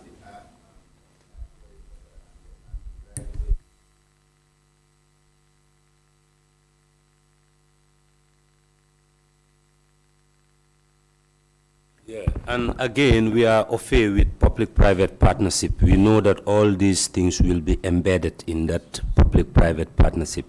That's why I say, if we go through it, then we will know each party's roles and functions. The financier is investing money. Maybe in the PPP, that is why, you know, he has the discretion to take any contractor and keep those documents. This is what we want to know. Yeah. So, and yeah, exactly. So, yeah. And even whereas we cannot trace the documents you have already submitted, if it is possible, you can resend them so that we can understand the project more. Just 1 second, please. One thing I want to put on record, Chair, is this. In any democracy, there should be checks and balances. Continue what you're doing, because that is what is expected of you. Like the CEO, I'm stemming my comment from what he said. We really appreciate, because you see, if there are no checks and balances, sometimes the one that pushes you too hard, there will be at the end of the road, he will be your friend, because you will say, on the whole, this was my friend. So like CEO said, I applaud CEO also for that. We encourage you to continue this, because without checks and balances, then we are reversing to dictatorship. And then we are not going to allow to revert to dictatorship. And thank you for what you're doing. I wanted you to hear that. Thank you very much, Deputy CEO, and thank you very much, everybody. Honorable members, from this last one, I don't know whether you guys have any other question before I close this meeting by making certain notice and pronouncement. Do you have any other? Yeah, so since we haven't been in the preview of having the said documents that Mr. CEO said was sent here, so probably that might have been the our source of maybe being able to ask the right questions, I would think. So I don't know if, Mr. Chair, if possible, maybe through the office of our clerks, we'll be able to perhaps see if we could get the documents, then perhaps on a later date, if possible. Sorry for taking your time again, probably, but I think that will also help us to at least have a headway in be able to ask more relevant questions, because I had questions to ask even personally, but some have been clarified, but I will not, being purview to the said documents also have a bit of, I would say, lapse on our own side, which would have really helped at least change the course of the discussion to a more, specific, detailed conversation. So I don't know, Mr. Chair, if that would be possible. We perhaps reschedule a further date, whereby we'll also have time to check over the documents. So.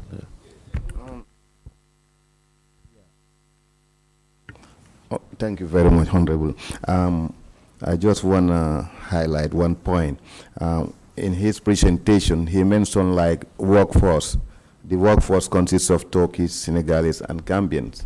Though I know it's difficult to get Gambian workforce, as he mentioned. But please, I'm appealing for you to make your level best, because there are so many young people who are loitering around without working. Please engage as much as you can in order to help them to engage themselves for living.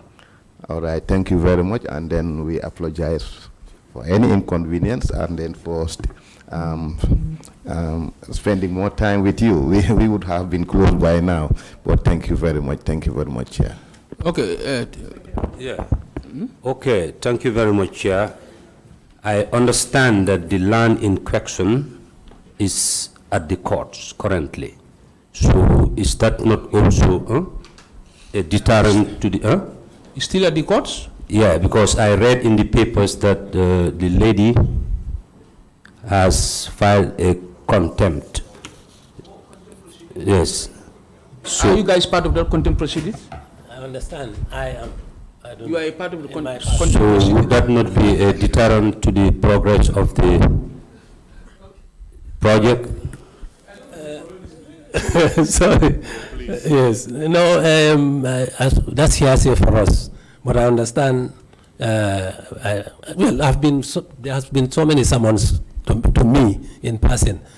But you know, those are things So anyway, I want to assure you, I think they are actually going to court for a 5 hectare something, but they do not. I don't know, using the legal parlance, they do not exist as a real personal. I mean, how do you call it? Yes. Anyway, we have our lease. Okay. It will be in court for the next maybe 20 years, but we have our Going to lease. the court, Right. it's not of our interest. Yes, So, sir. And you said you are a party to the contempt proceedings, but you again saying hearsay. How Yes. are you served with the contempt proceedings? You know, were you served? I have been served with so many letters from the lawyers. Now I don't even, I have lost count of it. But my family members, extended family, are calling me. My sisters are saying, I understand you are going to court. What have you done? What I know. So that's the way I know. That's the only way I know from the media. Some people have been telling me, we understand you've been. So it's me, the minister. I don't know, a few people that, yes, and the head of police, is it? Inspector General of Police. They say we are in contempt of court. I don't know what contempt of court. But you know, we always go through our legal advisors. Sure. And that is the Attorney General's chambers. So they have told me, you relax. Anything that comes to you, we'll handle it. So they're handling it. I can go to bed and sleep. Sure. Yes. You know, my fear is I was listening to a news, Kenyan news, where lands very similar to this hotel, and because I tried to relate it to this hotel project, and the owners, the land with heavy government investment on those lands, were returned back to the owners. Government comes and go. Do you understand? And my fear is, after this heavy investment by the government, and another government come anytime sooner, likelihood of losing this project, because I was not aware of this contempt proceedings. No, I understand it. Do you understand? That is, contempt proceeding will be, the court asks you guys to do something and you refuse it. Yes. That's what is contempt proceedings. Honorable, if we open this chapter, and that's why I don't even want to go there. I have so much information about Based this. on this information, She doesn't have any legal title to that land. I want to tell you, I want to assure you, as a National Assembly. I don't want us to go and there. I don't want to go into the legal. Yes, I always exactly, prefer because this is an AG's information chambers handle that. you know, made to this committee by a member, and I also read judgments that the lady received. Do you understand? It's complicated. It's a legal web. Do you understand? At one point, I don't want to go into that, but as I just say, due diligence on everything, absolutely, on anything is very okay. Because at the end of the day, one day each one of us will be accounted. Absolutely. Do you understand? If you look at the former commissions, absolutely, how government legal procedures, due diligence were carried out. But in fact, there are no due diligence, and it went against those persons. We've seen no, that. They are not our problem. They don't have legal claim to that land. The company will go for it. When we have the Minister of Justice, I will ask him on this contempt proceedings.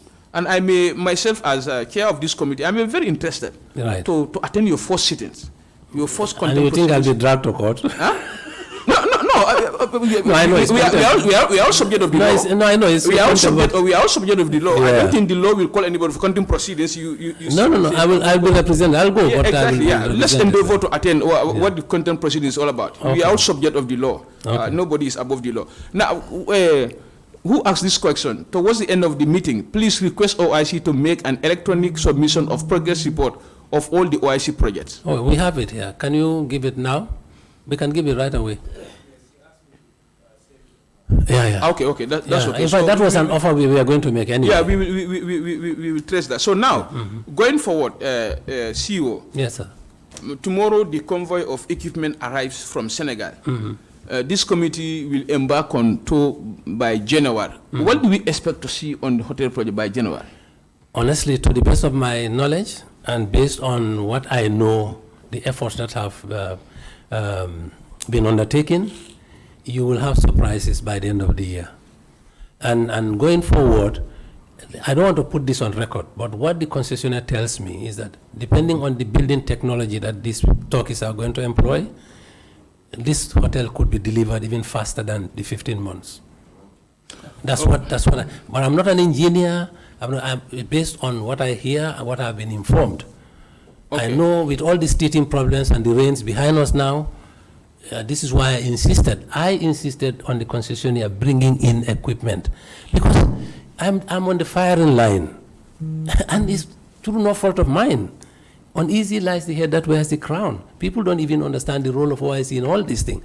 So this is why we must. I'm coming to that. Yes. I am coming to that. The way forward will be, we will agree on a way forward. Right. The committee So will yes, have to present. to answer your question, Yes. I'm very hopeful that the equipment will be put to use immediately, because a Turkish team of excavators, engineers, and so on, they are sitting. They are only waiting for equipment. And if they arrive Saturday, I called the site supervisor to my office yesterday, and what he told me was by Monday, they will start the excavation, Okay. because they've been supplied all the designs now. Okay. Thank you very much. We know the design has been submitted to fiscal. Now you got waivers on the design Yes, now. yes. So by the Monday we design should will get sit the- on your table latest on Monday. And so I hope so, The yeah. approved design. Yes, for I for hope this. so. No, That- the final approval. We got provisional approval, but the final approval will only be given when the waiver is submitted. The waiver is with my secretary. Who vetted this design? Because I only see No. OIC. No. Who vetted this design? This was done by a team at Physical Planning. OIC has nothing to do with it. It's too technical for us. We don't know anything about that. No, physical planning Yeah. cannot evaluate the design. They cannot. This has to be done by Ministry of Works, if there is any Ministry team. of Works, Physical planning, we only look at the square meter and charge. You people- Architect Ambaseka, They the are the entire one who ministry is set this. involved in this. Ah, Like phys- I said, we are not technical people. Yeah. You know, these are things done by, when it comes to any aspect of it, is done by I group. understand your Yeah, point. so- So very, very well. Yeah, so That's why I said Ministry of this. Works is handling that. Thank you very much. I think I can answer that. Physically, they called me. Who? And Koli, Ministry of Works. yes, and gave me those boxes. I was coming from Banjul. And they said this No, is from... is the this CEO, is that's the- the physical planning. That's why I'm telling him. Let me help you. Amber gave those things to me to prove his point. It was done by Amber. And Koli said, the boxes are here, they are from Amber, take them, keep them, and then give them to CEO. I think that's what answer your question, Chairman. Okay, see, you want to say something? The culmination of a process. I think in his presentation, he said a team of engineers visited here, about 17 of them. So these things were in the plans. The team of South Africans came, and there's this remote link also, including the Ministry of Works. So the concept, the designs were going back and forth, you know. And then when they finally came, the drafts came, they were submitted to Physical Planning by law. Physical Planning must look at those, and they had a team, from what I understand, that do this thing. They even charge 1.something million for the review. Yeah. Okay, the designs have been reviewed, and they said, in principle, we approve, but we cannot give you the go-ahead if you do not have a waiver. And that's the waiver we got yesterday. So I presume if I present that on Monday, we'll have the final permit. Then the construction team can begin to work. They already have a copy. They sent 6 sets of copies, and that's by law. 3 should be submitted to government, which we did. So the Ministry of Works is at the heart of all this. Exactly. Now, going forward, you said we are going to be, yes, Honorable. I just have a question. One wouldn't say there isn't a political will in terms of making this project a success, right? But from what I've heard, I think you guys also face challenges pertaining to, certain interactive aspects with the, I would say, bureaucratic things with the government and stuff. So isn't that a bit conflicting? As it should be, I would say, easy on you, since there's a political will and the president even set the foundation, laid the foundation stone and everything. But still, you guys somehow are still having challenges in terms of the bureaucratic process. Yes. So I would like clarity in terms of that. Okay, I think the political will is 100%, knowing that our office reports direct to the president and the board. We do not have any problem when it comes to the board. The board is very, very supportive. But at the operational level, at the technical level, offices where you submit your reports, you have to personally be following. Sometimes you go, the approving officer has traveled, he's not available. They tell you, oh no, this we cannot approve. You have to get a waiver. Then that means you have to go write. When you write, that waiver goes through. So in the end, what I hated was I ended up doing that. I had to tell the executive, look, my letters are stuck at A, B, C, D places, And then the president looked back and told the vice president, ensure that you call the minister right now, I want these things. And that, that triggered everything. So that means the political will is present. But that's why I told Honorable, if you leave this in the, no, it's not, if you leave this in the hands of a department, OIC is not representing one ministry. That's why our board is strategically set up. We have 8 ministries on the board. But when you go at the level of the office, that's where your problems are, the bottlenecks are. Your letter gets stuck there, or the review should be done. I don't know most of these processes. You go up to Sarajevo, you think, oh, I'll get this, and they say, no, we've done our business, but you have to now get a waiver. Then the waiver goes to finance. Some they will tell you, no, you have to go to GRA. I didn't know that the Ministry of Finance has the monopoly over all the waivers. So these are some of the administrative, if you like, bottlenecks that you that you encounter. But apart from that, I think politically, definitely there is support. Okay, thank you very much, CEO. Several times you mentioned about administrative hurdles and institutional hurdles. My advice will be, let us not bend or break any rules. Exactly. Just to make sure we have the SOTER project. When the rules are broken and the rules are bent, they are there. That's why I'm able to present you everything, every stage of the thing I do. Yes, I will. I have in evidence. as much as we want the hotel, yes, we want the hotel to be constructed. Yes, we should be also very careful of rules and regulations. Oh yes, not to be broken or bent, because if that happens, right, as I said, there'll be accountability. Of course, and we don't want to be seeing anybody being accounted for because you are part of a process that broke or bend the rules, just to make sure we have the hotel. Absolutely. Now, you want to say something. We want to close this meeting anytime sooner. Now, with regards to the OIC capacity, the OIC competence to manage this project, because we to manage which project? How do I call it? Imogam. Exactly. No, OIC is not managing it. No, see, we don't have let the us capacity. not prolong this. I don't want this conversation. I said it in my deliberation. OIC is not, it's just facilitating. This is by law, it's a company. We cannot run a company, a business company. Thank you very much. I agree with that. Yes. We technical institution, guys, are representing the interests of the government of the Gambia and the taxpayers in this project. I have said so time and again that all the relevant government institutions are within this transition from the negotiations up to where we are fully represented.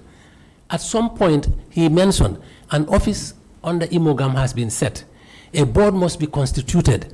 These are things I take to the board. The board will now appoint a representative to the Imogam board. The concessionaire will also appoint directors. That board of directors will sit, they will employ a management team and they will be the ones responsible for this. It's not the OIC. We negotiated this. It's our project. But we are facilitating. At some point, we cannot go beyond that. We will hand over. But it has to go through the structure. I have to present a board paper to say now, government, you must appoint your director. You know? No, I don't know whether you understand. There's we cannot manage this. We are not managing it. Honorable members, let's understand before we say yes, yes, please.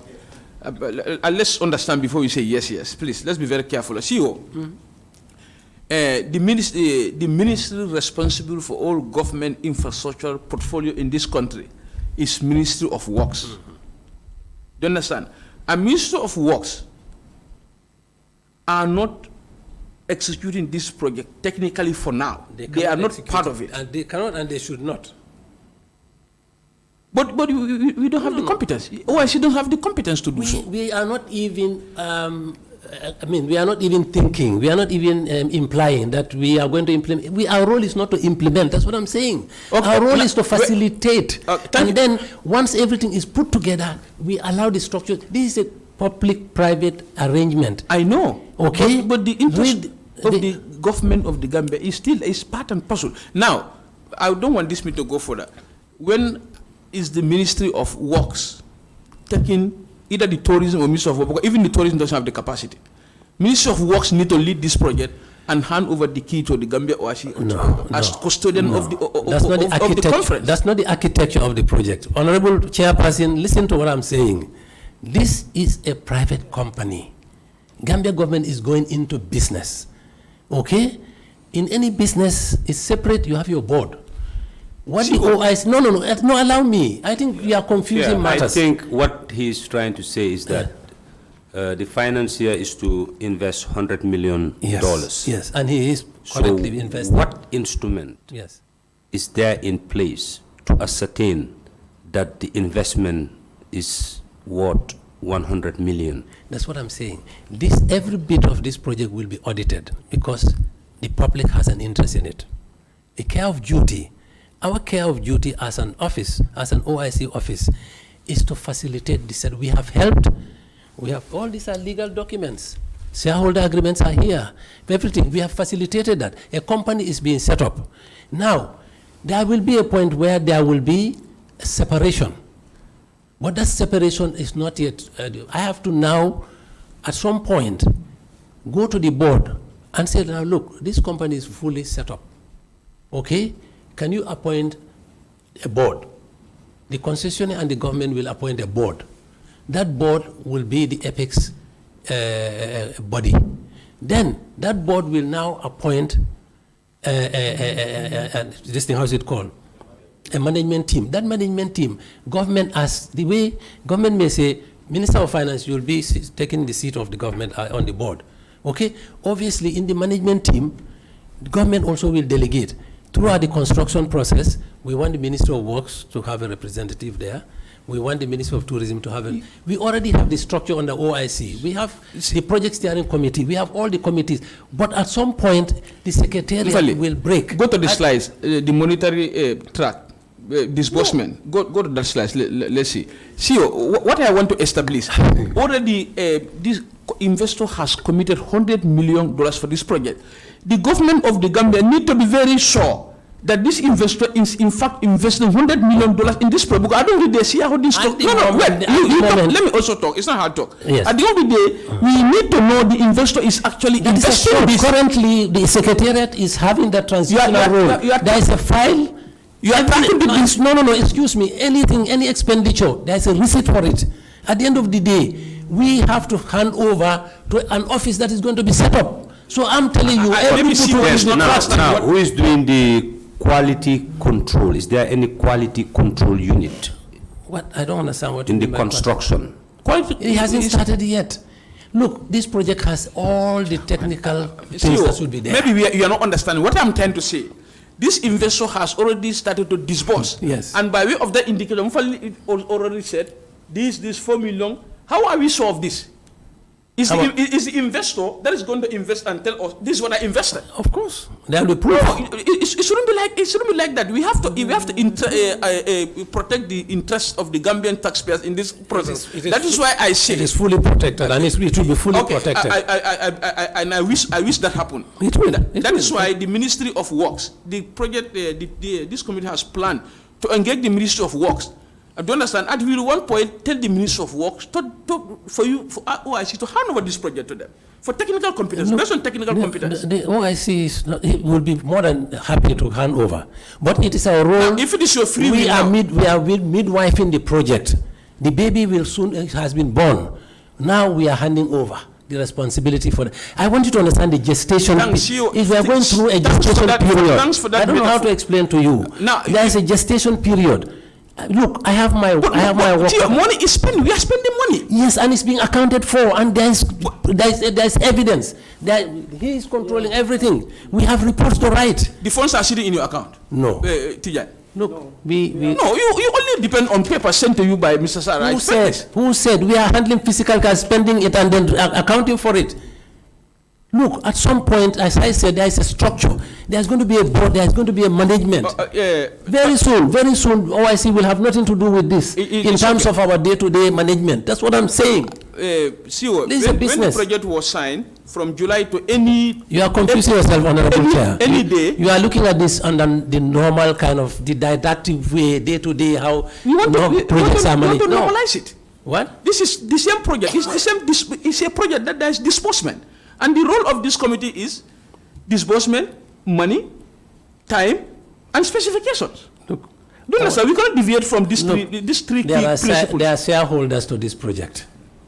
Okay, now. There are 20 million shares. Mr. Chair. Gambia owns 2 million shares. The concessionaire owns 18 million shares. No, wait, excuse me. If you know how companies operate, you will not be confusing yourself now. No, you see, CEO, we are not confusing ourselves. I wouldn't know how Imoland operates.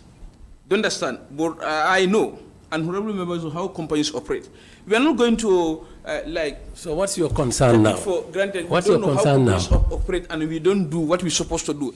Now the project is signed July, up to the day that the Gambia OIC Secretary is going to hand over this project to Minister of Works. Within that period, whether you call it gestation, you give it a very good metaphor. That period, OIC Gambia will be accounted for. Absolutely. Do you understand? And I will account for every butut on behalf of that office. We will. We have records of it. Yeah. We have records of every butut that is disbursed. I want to close the meeting.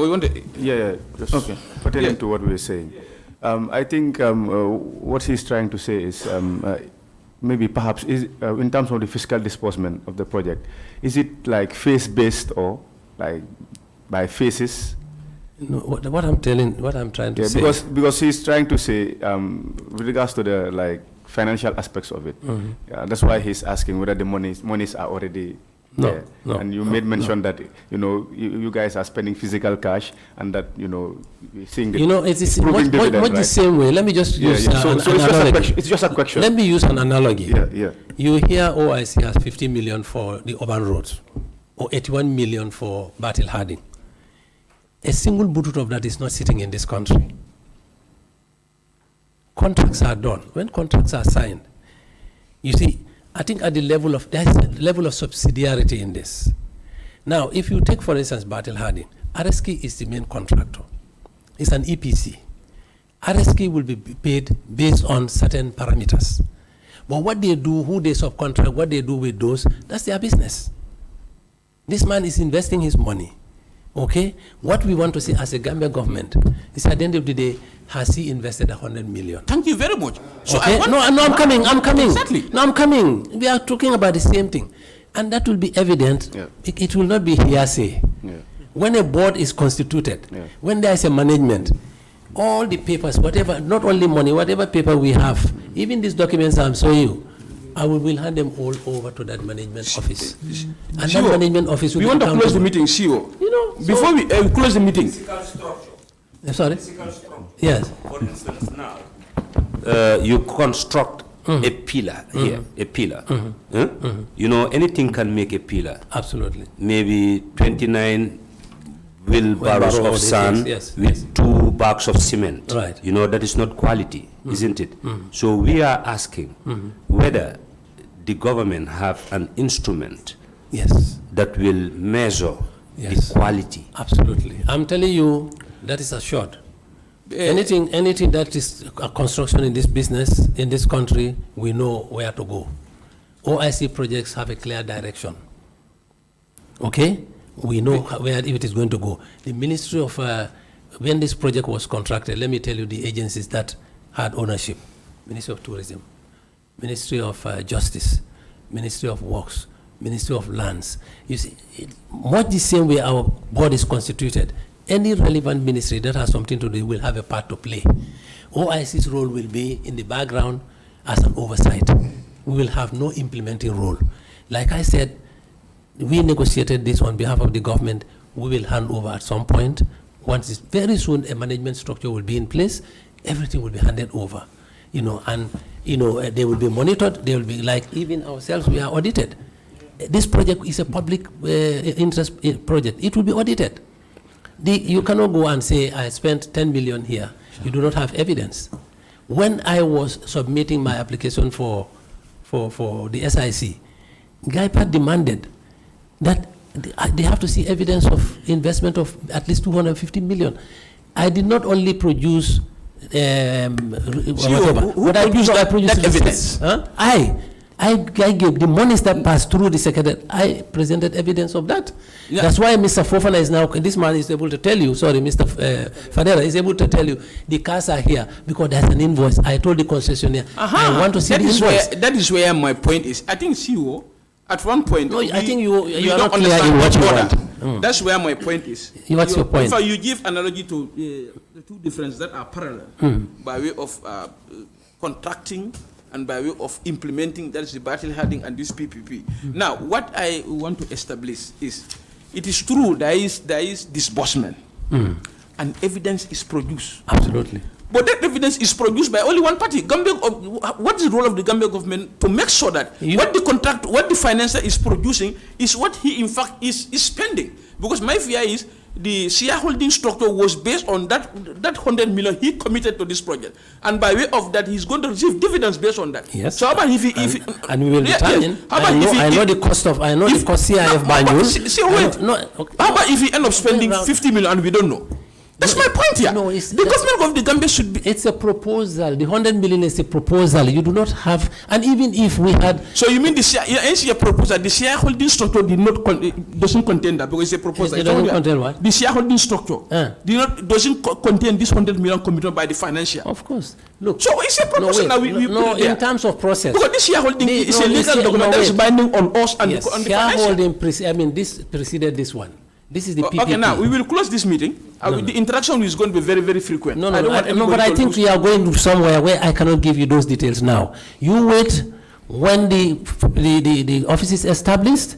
You can summon the office to come and present you a report, a first-year report or 6-month report or whatever. That's not my purview. My purview, or our purview as an OIC secretariat, is our mandate is mobilize the resources. How that one is managed, the relevant government ministries will handle that. It's not our role. But for the moment, that money, the care of duty, whatever comes, it comes in the name of the OIC. Any payments that are done, they don't come in the name of the OIC, they come in the name of IMOGAM. But already, CEO, you said that money has been disbursed up to more than $10 million. Yes. You said it. Yes. I demanded, last week I demanded that I want to know the mobilization, what has been done in Turkey. I was given the 4 million. I demanded the receipts for the invoices. I'm not saying that. Excuse me, I demanded the invoices for the cars. I have them. I demanded the payment of the artwork passed through the secretariat.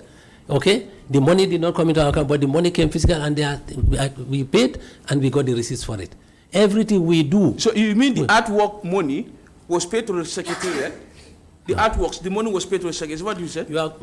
Look, excuse me. I do not want to impinge on your mandate. No, excuse me. I'm not here. I think the chairman. I want to observe. I think the chairman is.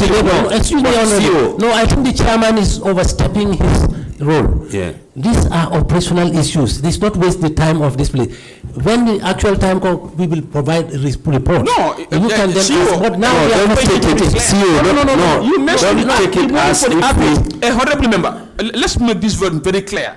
You see, when we are on a frank... No, you keep going in circles. Yes, because I want to be You very keep sure. going in circles. I You don't mentioned, know. no, Yes. you mentioned Yes, the artworks, I didn't hear that. yes. You said, whether you said The artwork was money reported. was sent to the OIC, and the OIC contract and give risk.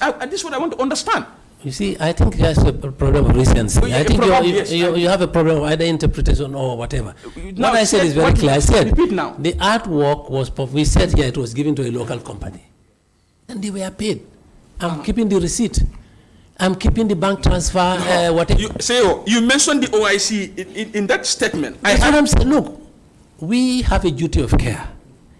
We help identify a local farm. That the declaring. Monies were paid from the concessionaire direct to their account. We have the telex transfer as proof. They received the money, they gave us a receipt. We keep the receipt.